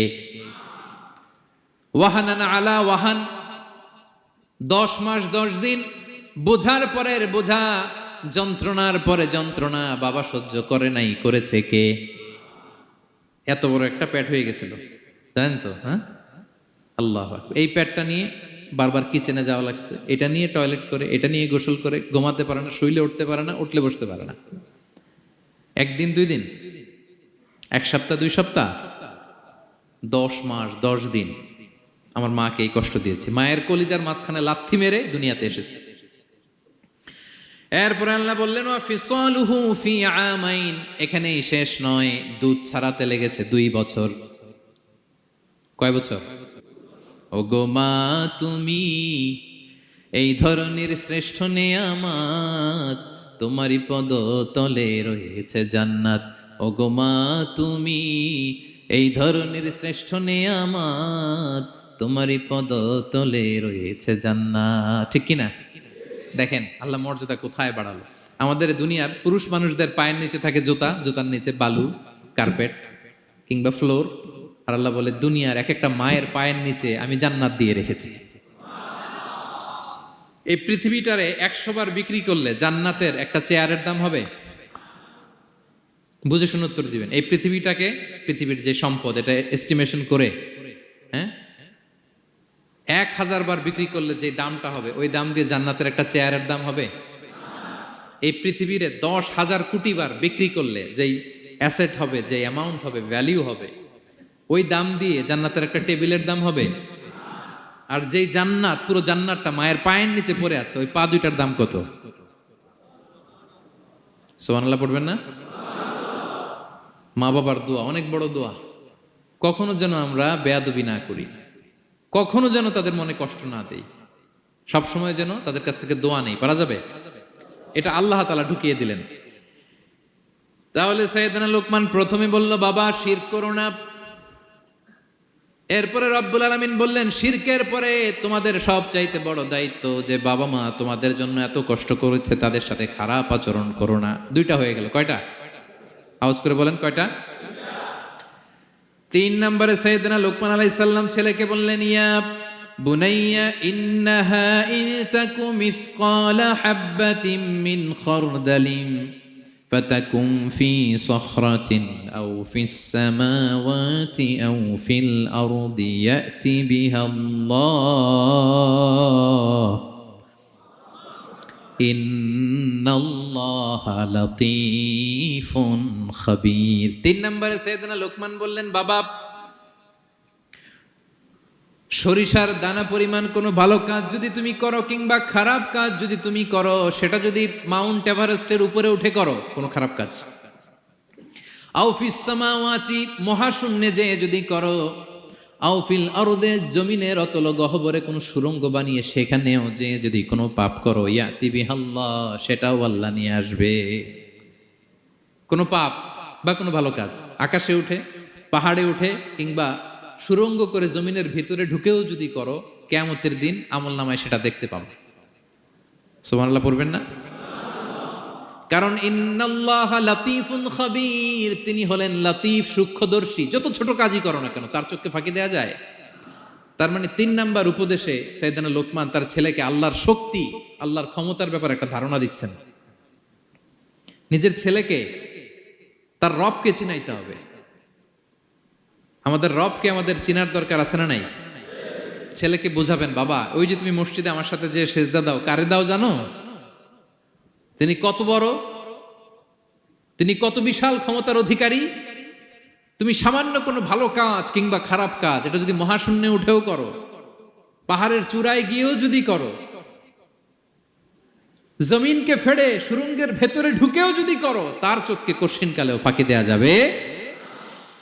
তার মানে 3 নম্বরে আল্লাহর ধারণার ব্যাপারে, শক্তির ব্যাপারে, ক্ষমতার ব্যাপারে, আল্লাহ তাআলার অথরিটির ব্যাপারে, ক্যাপাসিটির ব্যাপারে একটা স্বচ্ছ ধারণা দিয়ে দিল। তুমি জানো নাকি কোন রবের ইবাদত তুমি করো? গোটা দুনিয়ার সবার চোখকে ফাঁকি দেয়া গেল, আল্লাহর চোখকে কশিনকালেও ফাঁকি দেয়া যায় না। ঠিক কি না? এই পৃথিবীতে সবার চোখকে ফাঁকি দেয়া যায় কি যায় না? পুলিশের চোখ, সিকিউরিটির চোখ, বিমানবন্দরে কাস্টমস অফিসারের যে অফিসার থাকে তাদের চোখ, বিভিন্ন জায়গায় বড় বড় যে সিসি ক্যামেরা থাকে, এগুলো ফাঁকি দেয়া যায়। ফাঁকি দেয়া যায় না একজনের চোখ। আওয়াজ করে বলুন তো তিনি কে? ফাঁকি দেওয়া যায়? আচ্ছা বলেন, এই ছোটবেলা থেকেই এই সেন্সেশন, এই অনুভূতি যদি, এই অনুভূতির সফটওয়্যার যদি আপনার ছেলের মাথায় ঢুকায় দেন, এই ছেলে কোনোদিন দুর্নীতি করবে? খাদ্যে ভেজাল দিবে? মাছে ফরমালিন দিবে? প্রতিবেশীকে কষ্ট দিবে? অনিয়ম করবে? অন্যের অধিকার হরণ করবে না। এজন্য ছোটবেলা থেকেই তার রবকে চিনায় দিতে হবে, রবকে চিনায় দিতে হবে। 3 নম্বরে ছেলেকে তিনি বললেন, বাবা অতি ক্ষুদ্র ভালো কাজ কিংবা খারাপ কাজ যেখানেই করো না কেন, কিয়ামতের দিন সেটা তুমি দেখবা। তার মানে তখন থেকে সে বুঝবে, আমি যাই করি না কেন, ভালো করলে এটার একটা প্রতিদান, একটা রিওয়ার্ড আমি পাবো। ঠিক না? আর খারাপ যদি করি, এটার শাস্তি আমাকে ভোগ করতেই হবে। আল্লাহর সুপ্রিম কোর্টের কাঠগড়ায় আমাকে দাঁড়াতেই হবে। নিক্তি পাল্লা, মাওয়াজিন আল কিসত, ন্যায়ের মানদণ্ড আল্লাহ সেদিন স্থাপন করবেন। আমরা যেটা মিজানের পাল্লা বলি, এটা মূলত ন্যায়ের মানদণ্ড। সামান্য ক্ষুদ্রাতি ক্ষুদ্র জিনিস দিলেও ওইখানে টের পাওয়া যায়। সুবহানাল্লাহ পড়েন। আচ্ছা, আমরা যে চাল কিনি, ডাল কিনি, ধরেন 10 কেজি চালের একটা বস্তা কিনছি, দেখবেন যে অনেক সময় মাপটা একুরেট হয় না। 10 কেজির চেয়ে হয়তো একটু বেশি অথবা হয়তো একটু কম, এরকম হয় না অনেক সময়? 5 কেজি কিনছেন এক দোকান থেকে, আরেক জায়গায় যে ভালোভাবে মাপ দিয়ে দেখবেন যে একটু বেশি হয়েছে অথবা একটু কম হয়েছে, ঠিক কিনা? আল্লাহ যে মিজানের পাল্লা সেদিন বসাবেন, ওইখানেও তো এরকম হবে। হ্যাঁ, কেমন হবে? فمن يعمل مثقال ذرة خيرا يره পড়ুন ومن يعمل مثقال ذرة شرا يره। ক্ষুদ্রাতি ক্ষুদ্র জাররা তথা অনুপরিমাণ ভালো যদি করো সেটাও সেদিন নিক্তি পাল্লায়, মিজানের দাড়ি পাল্লায় দেখতে পাবা। ক্ষুদ্রাতি ক্ষুদ্র খারাপও যদি করো সেদিনও মিজানের পাল্লায় সেটা তুলে দিবে কে? জাররা মানে খুবই ক্ষুদ্র। কতটুকু ক্ষুদ্র আমি উদাহরণ দিয়ে বুঝাই। শীতের সকালে টিনের ঘরে যারা কোনোদিন থেকেছেন, এখানে তো শীত নাই, মালয়েশিয়াতে সারা বছর গরম। শীতের সিজনের কথা মনে আছে তো আপনাদের? না মালয়েশিয়ায় থাইকা সব ভুলে গেছেন? শীতকাল শীতকাল মনে আছে? হ্যাঁ, শীতের সকালে টিনের ঘরে যদি কখনো থাকেন, দেখবেন যে টিনের ঘরে ছিদ্র থাকে, ওই ছিদ্র দিয়ে সূর্যের আলো ঢুকে, রশ্মি। মনে পড়ছে? শীতের সকাল টিনের ছিদ্র দিয়ে দেখবেন চিকন একটা সূর্যের রশ্মি ঢুকছে। ওটার কাছে গেলে দেখা যায় সামান্য ধুলাবালি, কেমন যেন ডাস্ট উড়ে এটার মধ্যে। অন্যদিকে কিন্তু দেখা যায় না, এদিকে নাই, কিন্তু ওই ছিদ্রটার কাছে গেলে দেখা যায় আলো যেদিক থেকে পড়ছে নিচ পর্যন্ত পুরোটার মধ্যে ধূলিকণা। আসলে ধূলিকণা কি শুধু এদিকেই না পুরা ঘরেই? পুরা ঘরেই আছে, ওইদিকে আলো পড়ছে, ওটা দেখা যায়। ওই যে ছোট্ট সূর্য রশ্মির মধ্যে কাছে গেলে যে ছোট্ট ছোট্ট ধূলিকণা দেখা যায়, ওইটার নাম হচ্ছে যাররা। যাররা ফামান ইয়ামাল মিসকালা যাররাতিন খাইরান ইয়ারা। এই ধূলিকণার ডাস্টের যাররা পরিমাণ ভালো করলে সেটাও দেখতে পাবা, আবার যাররা পরিমাণ খারাপ করলে সেদিন কিয়ামতের ময়দানে মিজানের পাল্লায় সেটাও দেখতে পাবা। পড়েন সুবহানাল্লাহ। তার মানে 3 নম্বরে ছেলেকে আল্লাহর শক্তি আর সম্ভাবনা সম্পর্কে সতর্ক করলেন, জানান দিয়ে বললেন, বাবা যেটাই করো না কেন সবার চোখকে ফাঁকি দেওয়া যায় না, একজনের চোখ, তিনি কে? কয়টা গেল উপদেশ? সবাই বলুন তো কয়টা? 3টা। 4 নম্বরে লোকমান আলাইহিস সালাম বললেন, ইয়া বুনাইয়া আকিমিস সালাহ, ও আমার সন্তান, 4 নম্বরে উপদেশ হলো তোমাকে নামাজ কায়েম করতে হবে। নামাজ, সবার আগে নামাজ। কাজকে বলে দাও আমার নামাজ আছে, নামাজকে বলো না কাজ আছে, ঠিক কি না? সালাত কায়েম করো, সালাত কায়েম করো, হবে জান্নাতি তুমি, হবে জান্নাতি তুমি, দিবে কাল হাসরে শীতল ছায়া আরশে আজিম, রব্বিয়াল আলা রব্বিয়াল আযীম, রব্বিয়াল আলা রব্বিয়াল আযীম। সুবহানাল্লাহ পড়েন। 4 নম্বরে আকিমিস সালাহ, ও আমার কলিজার টুকরা সন্তান, নামাজ কায়েম করো। নামাজ, নামাজ কিয়ামতের ময়দানে সর্বপ্রথম যে জিনিসটার হিসেব আল্লাহ চাইবেন, ওটা কি? সবাই বলেন একসাথে, সেটা কি? বিশ্বনবী ইন্তেকালের আগে বললেন, আস-সালাত আস-সালাত ওয়া মা মালাকাত আইমানুকুম, ও আমার উম্মতেরা নামাজ, নামাজ। বিশ্বনবীর রূহ বের হয়ে যাবে, মালাকুল মাউত চলে আসলো, এখনই রূহ মুবারক কবজ করে নিয়ে যাবে। অন্তিম মুহূর্তে গোটা উম্মার জন্য বিশ্বনবী যে মেসেজটা ড্রপ দিয়ে গেলেন, সেটার নাম হলো নামাজ। সালাত আস-সালাত, উম্মতেরা নামাজ নষ্ট করো না, নামাজ নষ্ট করো না। আউয়ালু মা ইউহাসাবু বিহিল আবদু ইয়াউমাল কিয়ামাতি আস-সালাহ। কিয়ামতের ময়দানে সর্বপ্রথম আল্লাহ যে জিনিসটার হিসাব চাইবেন সেটা কি? ফা ইন সালুহাত সালুহা সাইরু আমালি, এটা যদি ঠিক হয়ে যায় পুরো আমলনামা ঠিক হয়ে যাবে। ওয়া ইন ফাসাদাত ফাসাদা সাইরু আমালি। নামাজের হিসাব দিতে যেয়ে যদি আপনার গন্ডগোল লেগে যায়, আপনার পুরো আমলনামাটারে গন্ডগোল করে দিবে কে? এজন্য সবার আগে সালাত। ছেলেকে বোঝাবেন, বাবা নামাজ কায়েম করো, তার মানে একা একা পড়ো না, জামাতে পড়ো। নামাজ পড়া আর কায়েম করায় পার্থক্য আছে। একা একা পড়া যায়, কিন্তু একা একা কায়েম করা যায়? বলেন। তার মানে বাবা একা একা নামাজ পড়ো না, জামাতে পড়ো। বিকেল বেলায় তোমার বন্ধুকে নিয়ে খেলার মাঠে যখন ক্রিকেট খেলতে খেলতে মাগরিবের সময় হয়ে যায়, একা একাই মসজিদে যাবা না, তোমার বন্ধুরেও নিয়ে যাবা। একা একা জান্নাতে গেলে মজা আছে? সবাই মিলে একসাথে গেলে কেমন হয়? হ্যাঁ, সবাই মিলে একসাথে জান্নাতে যাওয়া লাগবে না? তার মানে ছেলেরা বুঝালেন বাবা একা একা নয়, সবাইকে নিয়ে নামাজ পড়ো বাপ, জামাতে পড়ো বাপ, গোটা সমাজটারে মুসল্লি সমাজ বানাবা। এটার নাম হচ্ছে ইকামাতুস সালাহ। ছেলেকে বললেন আকিমিস সালাহ, ও আমার কলিজার টুকরা বাজান, নামাজ কায়েম করো। বিষ্ণু ঈসা ইসলাম বললেন মুরু সুবিয়ানাকুম বিস-সালাতি ওয়া হুম আবনাউ সাবউ সিনিন, তোমাদের ছেলে মেয়েদের বয়স যখন 7 হয় তখন থেকে নামাজের আদেশ করো।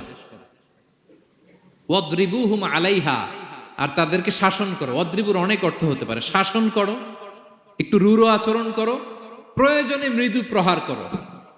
যখন তাদের বয়স হয়ে যায় 10, বয়স হয়ে যায় 10 কিংবা তার উপরে, আমাদের ছেলে মেয়ে আছে বয়স, দেখি কয়জন আছে দেখি 10 বছরের। হ্যাঁ দেখছেন, কঠোর হইতে হবে আপনাদের যদি নামাজ না পড়ে। হাত নামান। 7 পর্যন্ত নিয়ে যাবেন সাথে করে। বয়স যখন 7 হয়, বারবার যখন সালাতের কথা বলবেন সাথে করে নিয়ে দাঁড়াবেন। জুমার দিন মসজিদে নিয়ে যাবেন, মাঝে মাঝে নামাজে নিয়ে যাবেন। 7, 8, 9 এই 3 বছরের ট্রেনিং এ 10 বছর তো এমনি পাক্কা নামাজে হয়ে যাবে, ঠিক কি না? নাকি বলবেন হুজুর আমি তো পড়ি না, আমারই তো খবর নাই। হ্যাঁ, ছেলেরা যে বলবো বাবা নামাজ কায়েম কর, এর আগে কিন্তু নিজের মুসল্লি হইতে হবে। এটা বুঝতে পারতেছেন তো?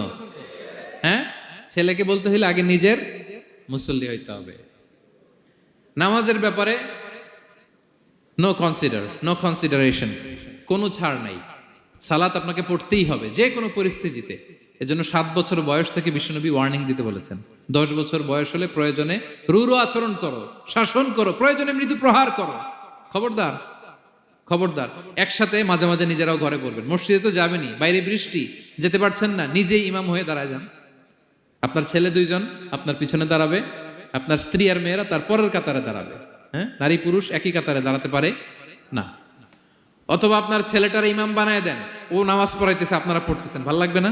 এ family that prays together stays together, ইংরেজিতে একটা কথা বলে, a family that prays together stays together. যে ফ্যামিলি একসাথে নামাজ পড়ে, এই ফ্যামিলি একসাথে টিকে থাকে শান্তিতে অনেক দিন, ঠিক কিনা? এজন্য ঘরে মাঝে মাঝে জামাতে নামাজ পড়বেন, ঘরটারে বরকত দিয়ে পূর্ণ করে দিবে কে? এজন্য সাইয়েদনা লোকমান বললেন আকিমিস সালাহ, আমার কলিজার টুকরা সন্তান, নামাজ, নামাজ নষ্ট করো না, নামাজ নষ্ট করো না। অনেক ফ্যামিলি আছে, অনেক ফ্যামিলি নিজেও নামাজি, ছেলে মেয়েদেরকেও নামাজের কথা বলে, পড়ায়। জোহর পড়তে দেয়, আসর পড়তে দেয়, মাগরিব পড়তে দেয়, এশা পড়তে দেয়, ফজর পড়তে দেয় না। ফজর নিয়ে টেনশন নাই, কেন? বলতেছে ঘুমায় হুজুর। কি করে? আমার কলিজার টুকরা সন্তান ঘুমায় হুজুর। কাঁচা ঘুম কেমনে ভাঙাই? আচ্ছা, ফজরের সময় যদি আপনাদের কন্ডোমিনিয়ামে আগুন লাগে কি করবেন? ফজরের সময় লাগছে আগুন, আরেকটু ঘুমাক, কাঁচা ঘুম। হ্যাঁ, বলবেন বলবেন, কথা বুঝে নাই বোধহয়। যে বাবা মারা মনে করে সকালে কিভাবে ডাকি, করতে চায় না হুজুর, কাঁচা ঘুম, কষ্ট হয়ে যায়। ফজরের সময় যদি আগুন লেগে যায় আপনার ঘরে কি করবেন? আরেকটু ঘুমাক, কাঁচা ঘুম। দুনিয়ার আগুন থেকে নিজের সন্তানকে বাঁচানোর জন্য যেমনি ডেকে উঠান, দুনিয়ার আগুন থেকে রক্ষা করার জন্য যেমনি ডাকেন, উঠায় নিয়ে আসেন, জাহান্নামের কঠিন আগুন থেকে বাঁচানোর জন্য ফজরের সময়ও ডাকার দরকার আছে না নাই? দুনিয়ার আগুনের চেয়ে কমপক্ষে 70 গুণ বেশি তেজওয়ালা। হ্যাঁ, বিষ্ণু বলেন নারুকুম তুকিদুন, যে আগুন দিয়ে কিচেনে রান্না করো, জাহান্নামের আগুন কিন্তু এই আগুন নয়। জাহান্নামের আগুন দুনিয়ার আগুনের চাইতে কমপক্ষে 70 গুণ বেশি তেজওয়ালা। তাহলে ফজরের সময় ডাকবেন তো ছেলে মেয়েকে? হ্যাঁ, নিজেও পড়বেন, ছেলে মেয়েদেরকেও ডাকবেন। আকিমিস সালাহ। 4 নম্বরে বললেন বাবা নামাজ কায়েম করো, নামাজ, নামাজ ছেড়ে দিও না। 5 নম্বরে বললেন ওয়া'মুর বিল মা'রুফ, ভালো কাজের আদেশ করো।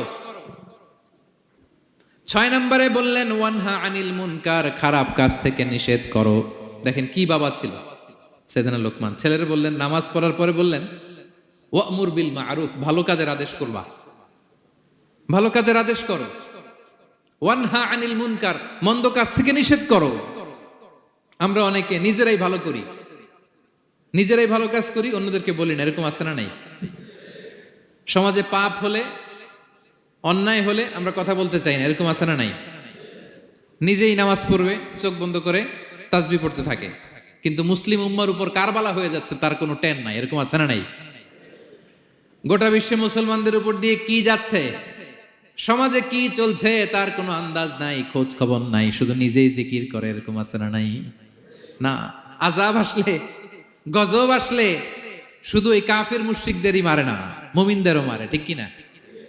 আল্লাহ বলে ওই আযাবকে ভয় করো, ওয়াত্তাকু ফিতনাতাল লা তুসিবান্নাল্লাযীনা যালামু মিনকুম খাসসা, ওই আযাবকে ভয় করো, এই শাস্তিকে ভয় করো, যে শাস্তি যখন আমি পাঠাই ওই শাস্তি দিয়ে শুধু জালেমদেরকে মারি না, আলেমদেরকেও মারি, ঠিক কি না?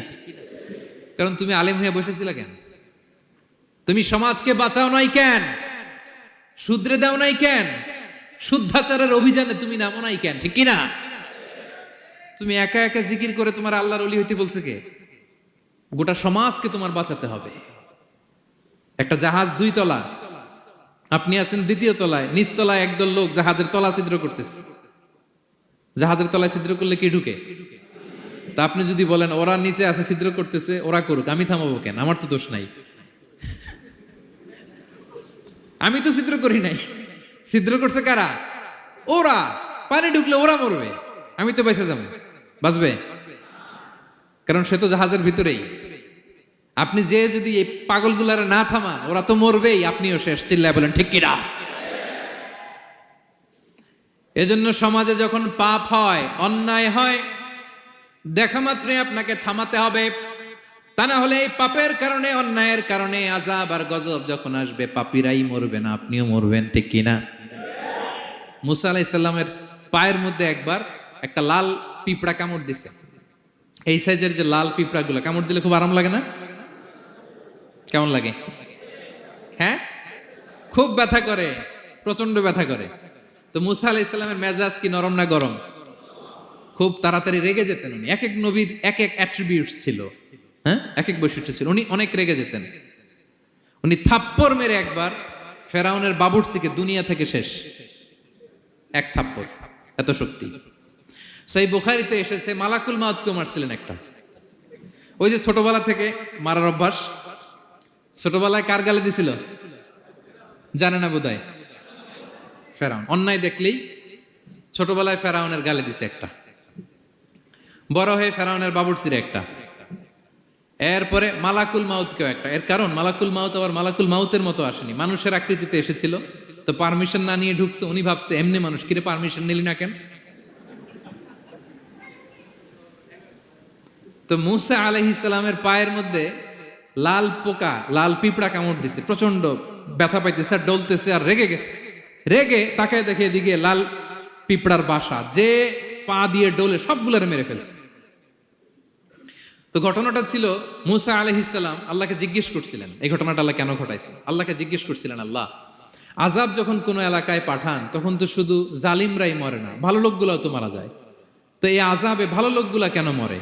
আল্লাহ উত্তর দেয় না, এই ঘটনা ঘটাই দিছে। পিঁপড়া যখন কামড় দিছে রেগে সবগুলোর মেরে ফেলছে। আল্লাহ বলে, মুসা কামড় দিছিল কয়টা? কয় আল্লাহ একটা। তো ওগুলোর মারলা কেন?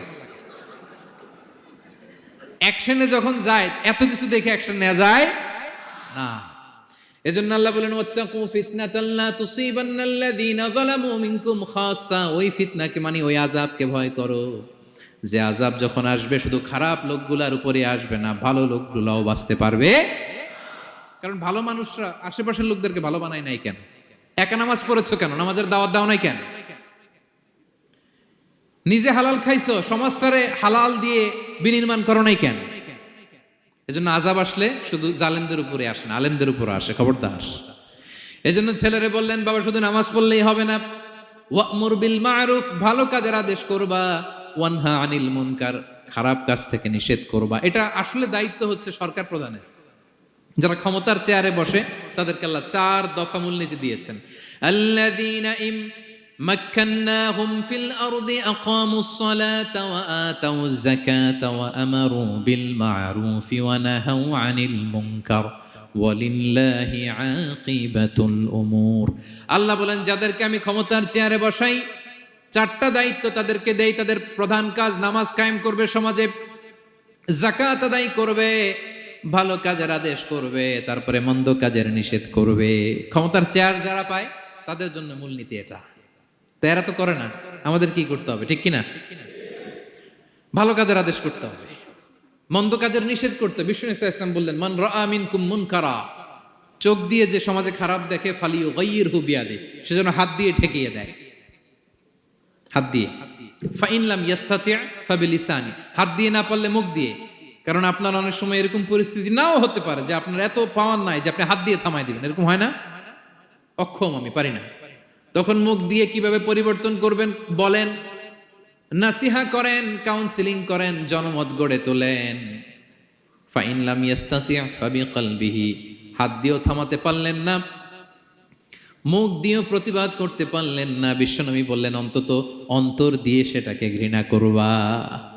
অন্তর দিয়ে ঘৃণা করো, অন্তর দিয়ে এটাকে পরিবর্তন করে দেওয়ার প্ল্যান করো, হৃদয়ে হৃদয়ে। ওয়াযালিকা আদাফুল ঈমান, এটা হচ্ছে ঈমানের সর্বনিম্ন স্তর। এর নিচেও যদি যান, মানে আপনার দিলেও লাগে না, বিশ্বনবী বলে তাহলে তোমার অন্তরে ঈমানের ছিটে ফোঁটা নাই। চিল্লা এখন, ঠিক কিনা? এজন্য ভালো কাজের আদেশ করো, মন্দ কাজের নিষেধ করো। নামাজের পরপর সাইয়েদনা লোকমান বললেন, বাবা নিজেই ভালো করো না, সমাজে ভালো ছড়িয়ে দাও। ছড়াই দিতে হবে, ভালোকে ছড়াই দিতে হয়। সংঘবদ্ধ জীবন যাপন করতে হয়, আপনাকে দাঁড়াতে হবে, আপনাকে হিম্মত করতে হবে। হিম্মতটাই হচ্ছে ইসমুল আযম, ইসমুল্লাহিল আযম। ইসমে আযম মানে আল্লাহর এমন একটা নাম যেটা দিয়ে দোয়া করলে আল্লাহ কবুল করে। এটা কি? কেউ বলে ইয়া হাইয়ু ইয়া কাইয়ুম, কেউ বলে ইয়া রহমান ইয়া রাহিম। অনেক মুফাসসিরিন, অনেক মুহাদ্দিসিন এক একটা বলছে যে এইটা হতে পারে, এটা হতে পারে। অনেকে বলছে হিম্মতটাই হচ্ছে ইসমে আযম। তুমি হিম্মত করে আল্লাহর কাছে চাও, গোটা দুনিয়া পাল্টে যাবে, ঠিক কিনা? এজন্য সমাজের পরিবর্তনের জন্য আপনাকে আগে আসার দরকার আছে না নাই? ছেলেকে দেখেন, সুবহানাল্লাহ বিহামদি, কিভাবে ছেলেরে গড়ে তুলতে হয়। প্যারেন্টিং লেসন ফ্রম সূরা লোকমান। কিভাবে আপনি প্যারেন্টিং লেসন বের করে আনবেন, বাবা হিসেবে কিভাবে আপনি ছেলেকে গড়ে তুলবেন। নামাজের পরপর সাইয়েদনা লোকমান বললেন, ভালো কাজের আদেশ করবা, মন্দ কাজের নিষেধ করবা। এরপরে বললেন, ওয়াসবির আলা মা আসাবাক ইন্না যালিকা মিন আজমিল উমুর। লোকমান বললেন, ওয়াসবির আলা মা আসাবাক, বিপদে ধৈর্য ধরো। কারণ লোকমান আলাইহিস সালাম ভালো করেই জানেন যে নামাজ কায়েমের আন্দোলন করে, যে সত্যের পথে আহ্বান করে, যে অন্যায় কাজে বাধা দেয়, সমাজ তারে ওয়েলকাম করে না। তার জীবনে দুঃখ আছে, তার জীবনে দুঃখ আছে, তার উপরে হামলা হতে পারে, মামলা হতে পারে, তাকে দেশ ছাড়া করা লাগতে পারে।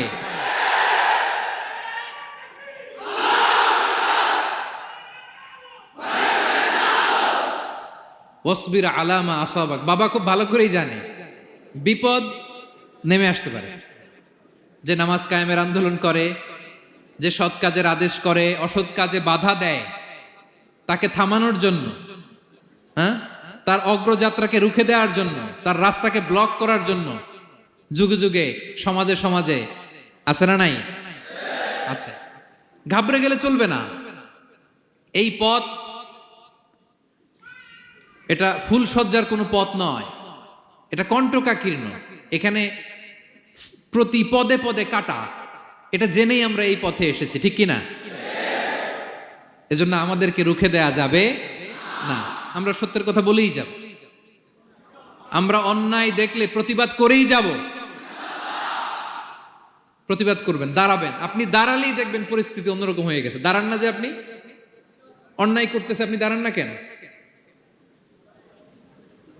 অপরাধ করতেছে আপনি থামান না কেন? আপনার বোনের বয়সী একটা মেয়েকে টিস করতেছে কিছু ছেলেরা, আপনি দাঁড়ান না কেন? ওদের 10 জনের চেয়ে আপনার শক্তি অনেক বড়। সত্যের যে শক্তি আছে, মিথ্যা তার সামনে মুখ থুবড়ে পড়ে। আপনি দাঁড়ান, আপনি জিজ্ঞেস করেন এরকম করতেছো কেন, টিস করতেছো কেন? আপনি ওখানে জনমত গড়বেন, আপনি দাঁড়ালে আরো 10 জন দাঁড়াবে, ঠিক কিনা?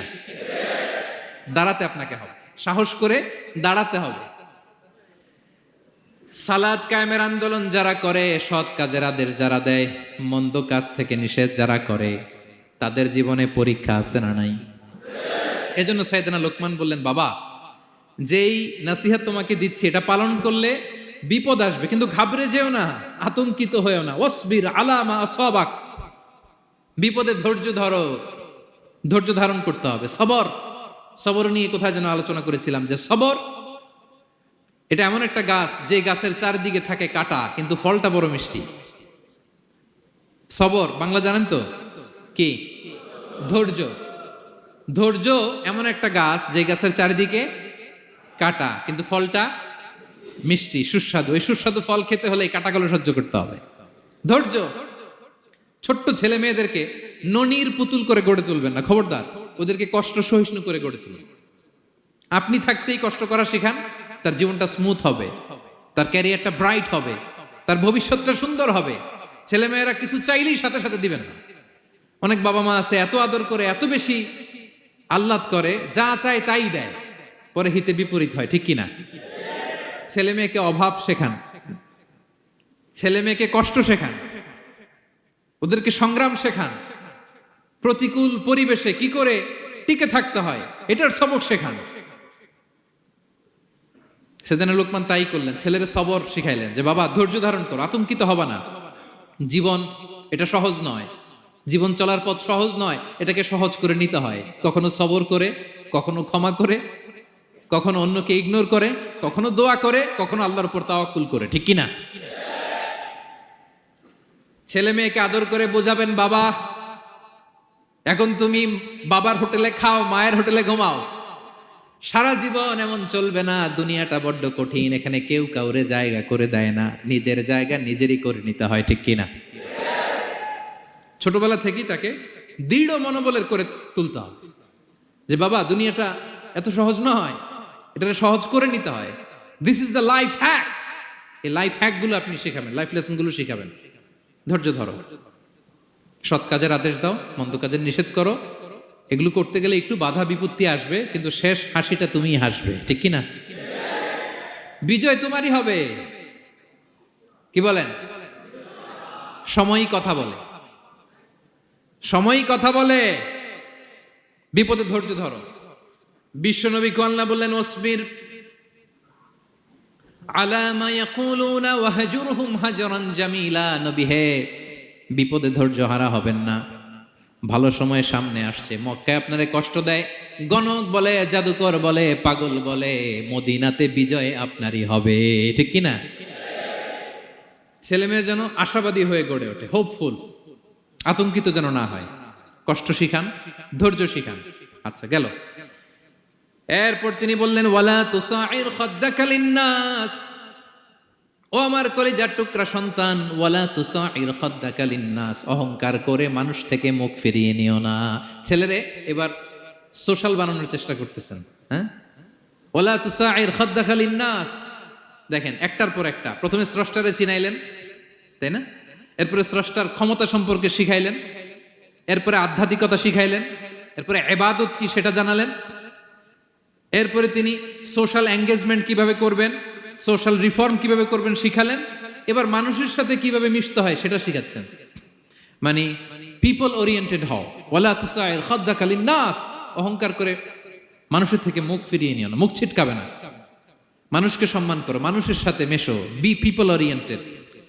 আমাদের অনেক ছেলে মেয়েরা মানুষের সাথে মিশতে পারে না। দোষ কার? বাবা মায়ের, শেখায় না। একটা সময় আমাদের মনে আছে, ছোটবেলায় মেহমান আসলে আমরা এত খুশি হইতাম, কি বলেন? মেহমানের কাছে যাইতাম, সূরা শোনাইতাম, কবিতা শোনাতাম, এটা খেলতাম, ওইটা করতাম, যাওয়ার সময় আমাদেরকে টাকা দিয়ে যেত, হায় রে খুশি। এখন দেখবেন টেনে হিসেবে মেহমানের সামনে আনা যায় না। এরকম আছে না নাই? অনেক ফ্যামিলিতে এরকম আছে যে তারা সারাদিন ডিভাইস নিয়ে, এই ডিভাইস আসক্তি এত মারাত্মক পর্যায়ে পৌঁছেছে যে তারা মানুষের সাথে মিশতে পারে না। এই পাবলিক ওরিয়েন্টেশনটা অনেকের নাই, পিপল ওরিয়েন্টেশন নাই। অনেক ছোট বাচ্চা, মেহমান আসছে, তুমি একটু আসো, সালাম দাও, বসো, আসতে চায় না, বসতে চায় না, কারণ ওরা শিখানো হয় না। সারাদিন দিয়ে রাখছে কি হাতে? মোবাইল। এই জন্য ছোটবেলা থেকে আমরা যেন সামাজিক বানাই, বাচ্চাকে যেন শেখাই, বাবা মুরব্বীকে দেখলে সালাম দিতে হবে। কি করতে হবে? ওরা শিখাবেন। অনেক সময় ছোট বাচ্চারা না বুঝে দারোয়ানের সাথে খারাপ আচরণ করে, ঘরের কাজের বুয়ার সাথে খারাপ আচরণ করে, ড্রাইভারকে বকা দেয়, আছে না নাই? ভদ্রতা, ডিসেন্ট ম্যানার আপনি শিখান নাই, তো শিখবে কোত্থেকে? এই জন্য শুরুতেই বললাম যে গরুর পেট থেকে বেরোলে গরু হয়, কিন্তু মানুষের পেট থেকে বেরোলেই ওটা মানুষ হয় না। ওটারে মানুষ বানাতে হয় দিনের পর দিন, মাসের পর মাস, টিউনিং করে, পলিশিং করে, গাইড করে করে মানুষের মতো মানুষ বানাতে হয়। তাহলে ছেলেনে বললেন, ওয়ালা তুসাইর খাদ্দাকা লিন্নাস, তোমার চেহারাকে মানুষ থেকে ফিরিয়ে নিও না, গণমুখী হও, মানুষের সাথে মেশো। ছেলে মেয়েদেরকে এটা বলবেন। শহরে থাকলে মাঝে মাঝে গ্রামে নিয়ে যাবেন, কাদার মধ্যে ছেড়ে দিবেন, হাট বেটা, হ্যাঁ, কাদায় ছেড়ে দিবেন, পুকুরে ছেড়ে দিবেন, দৌড়াদৌড়ি করতে করতে তারপরে তারা শিখবে, দেখবে। মাছ, জ্যান্ত মাছ দেখে নাই আমাদের অনেক ছেলে মেয়ের, আছে না নাই? ওরা ভাবে মাছ বোধহয় ওই ইয়ের মধ্যেই পাওয়া যায়, শপিং মলেই পাওয়া যায়, ফ্রিজের মধ্যে থাকে, এরপরে এটা খাইতে হয়। জ্যান্ত মাছ দেখলে দেখবেন ভয় পেয়ে গেছে, কারণ শেকড়ের সাথে এদের কোনো সম্পর্ক নাই। এরা যেন গণমুখী হয়, শেকড়ের সাথে যেন এদের সম্পর্ক থাকে। হ্যাঁ, এটাই দেখেন, এই উপদেশটা কয় হাজার বছর আগের। মনে হচ্ছে যেন আজকের পরিস্থিতি দেখে দেখে লোকমান ইসলাম ছেলেকে অ্যাডভাইস করতেছেন। সুবহানাল্লাহ পড়বেন না? ওয়ালা তুসাইর খাদ্দাকা লিন্নাস, মানুষ থেকে মুখ ফিরিয়ে নিও না, ছেলে মেয়েদের শিখান। মানুষ দেখলে ভয় পেও না, মানুষের কাছে যাও, মানুষের দুঃখ দুর্দশা দূর করার চেষ্টা করো, গণমুখী হও, মানুষকে দেখলে সালাম দাও, মুচকি হাসি দাও, হাত বাড়িয়ে মুসাফা করো, তাহলেই না মানুষের সাথে তুমি মিশবে, শিখবে, জানবে, ঠিক কি না? এরপরে বললেন, ওয়ালা তামশি ফিল আরদি মারাহা, আমার কলিজার টুকরা সন্তান, অহংকার করে রাস্তা দিয়ে হেঁটো না, কারণ ইন্নাল্লাহা লা ইউহিব্বু কুল্লা মুখতালিন ফাখুর, আল্লাহ অহংকারীকে পছন্দ করেন না। এবার বডি ল্যাঙ্গুয়েজ শিখাচ্ছেন ছেলেকে, কিভাবে হাঁটবে। আমাদের অনেক সময় ছেলে মেয়েরা খুবই ভালো, নিষ্পাপ, শুধু ভিতরটা পরিষ্কার হইলে হবে না, আপনার জেস্টারও তো ভালো হইতে হবে। হ্যাঁ, ভিতর ভালো কিন্তু প্রকাশ ভঙ্গি জানে না, আছে না নাই? এটারে ইংরেজিতে কি বলে? বডি ল্যাঙ্গুয়েজ বলে। বুঝতে পারছেন? এবার ছেলেকে বডি ল্যাঙ্গুয়েজ শিখাচ্ছে বাবা, হাঁটার সময় এইভাবে হাঁটতে হবে। ওয়ালা তামশি ফিল আরদি মারাহা, অহংকার করে রাস্তা দিয়ে হেঁটো না। এখানে তামশি বলতে শুধু হাঁটাই না, অহংকার করে ড্রাইভ করো না, অহংকার করে হুন্ডা চালিও না। এরকম আছে না নাই?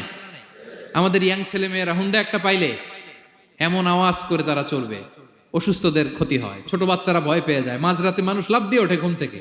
এরকম আছে না নাই?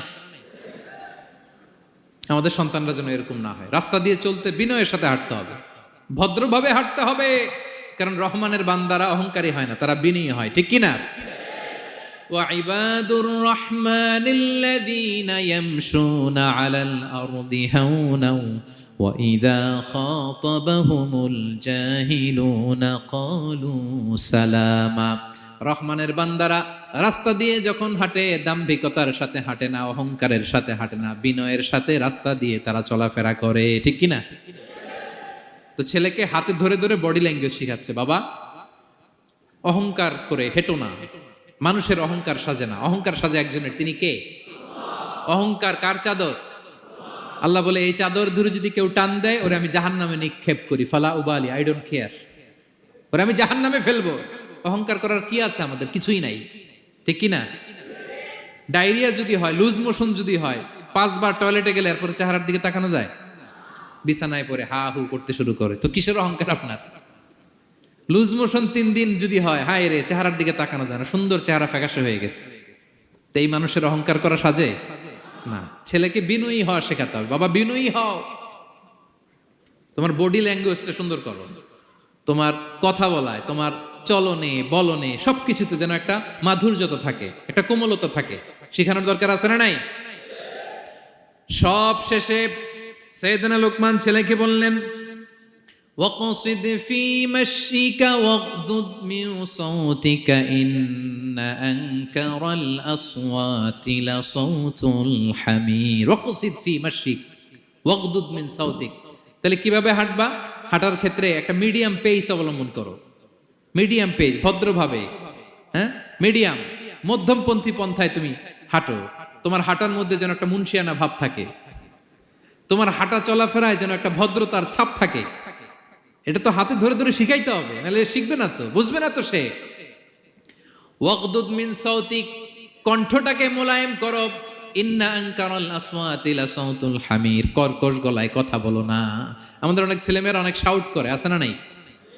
কেউ কি শাউটিং পারসনকে পছন্দ করে? আমরা লাইক করি? Nobody likes a shouting person. আপনি মালয়েশিয়ানদেরকে দেখেন কত কোয়াইট ইনকাম, হাজার হাজার মানুষ একটা প্রোগ্রাম করতেছে, একটা সাউন্ড নাই।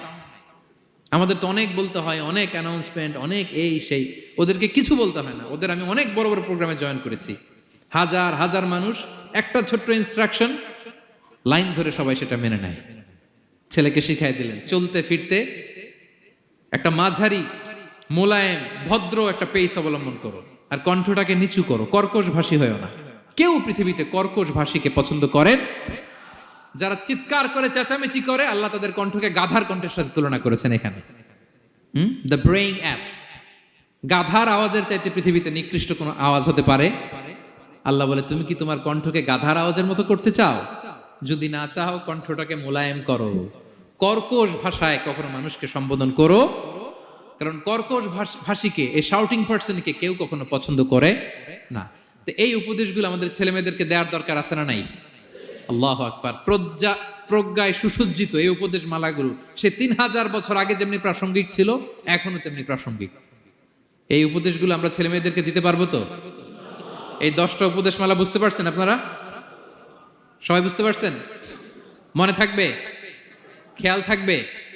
আমি 1 মিনিটে একটু রিভাইজ করি। কি কি উপদেশ দিলেন? প্রথমেই শুকরিয়ার কথা আল্লাহ নিজে বলেছেন, শুকরিয়া করো। আমরা যেন যে কোনো পরিস্থিতিতে শুকরিয়া করি, করলেই নিয়ামত বাড়াই দিবে কে? এরপর সাইয়েদনা লোকমান ছেলেকে সর্বপ্রথম যে উপদেশটা দিলেন সেটা হলো, বাবা কি করো না। সবাই বলুন, কি করো না। কারণ শিরক হচ্ছে সবচাইতে বড় পাপ। আল্লাহ সব মাফ করে, শিরকের গুনাহ তিনি মাফ করে।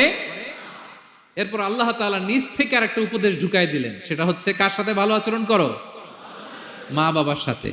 মা বাবা যদি বদদোয়া দেয়, আপনার জীবনে কখনো উন্নতি আসবে? এরপরে তিনি ছেলেকে বললেন, বাবা আল্লাহ তাআলা এমন ক্ষমতার অধিকারী, যেখানেই যে পাপ করো, ভালো কাজ করো, সবার চোখকে ফাঁকি দেয়া গেল, আল্লাহর চোখকে ফাঁকি দেয়া যায়? আল্লাহর শক্তি ক্ষমতার ব্যাপারে সতর্ক করলেন। এরপরে তিনি ছেলেকে বললেন, নামাজ কায়েম করো, নিজেও পড়ো, সমাজের সবাইকে নিয়ে পড়ো। এরপরে তিনি ছেলেকে বললেন, বাবা ভালো কাজের আদেশ দাও, মন্দ কাজের নিষেধ করো, মন্দ কাজ থামিয়ে দাও। তারপর বললেন, বাবা বিপদে ধৈর্য ধরো। এরপরে বললেন, গণমানুষের সাথে মেশো, পিপল ওরিয়েন্টেড হও। এরপর ছেলের বডি ল্যাঙ্গুয়েজ ঠিক করে দিলেন। মনে আছে তো আপনাদের? অহংকার বশত হেঁটো না, চিৎকার করে কথা বলো না। সবশেষে ওরাল কমিউনিকেশন কিভাবে করবে, শাউটিং না হয়ে মোলায়েম কণ্ঠে মানুষের সাথে যেন ভদ্রচিত ভাবে কথা বলতে পারে, এই উপদেশ মালাগুলো দিলেন। আমরা যারা বাবা হয়েছি, আমরাও যেন আমাদের কলিজার টুকরা সোনামণি সন্তানদেরকে এই উপদেশগুলো দেই। মনে থাকবে? সূরা লুকমানের 12 থেকে 19 নম্বর আয়াতে আল্লাহ তাআলা এই উপদেশগুলো তুলে ধরেছেন। আল্লাহ তাআলা আমাদের সবাইকে কথাগুলো বোঝার ও আমল করার তৌফিক দান করুক। আমরা পড়ি আমিন। আমরা যেন নেককার সন্তান লাভে ধন্য হতে পারে, আল্লাহ তৌফিক দান করুন। আমরা পড়ি আমিন। আমরাও যেন সাইয়েদনা লোকমানের মতো এই উপদেশ মালাগুলো আমাদের ছেলে মেয়েদেরকে দিতে পারি, আল্লাহ তুমি তৌফিক দান করো। আমরা পড়ি আমিন। হাযা মা ইনদি ওয়াল ইলমু ইনদাল্লাহ আলাইহি তাওয়াক্কালতু ওয়া ইলাইহি উনীব। আসসালামু আলাইকুম ওয়া রাহমাতুল্লাহি ওয়া বারাকাতুহু।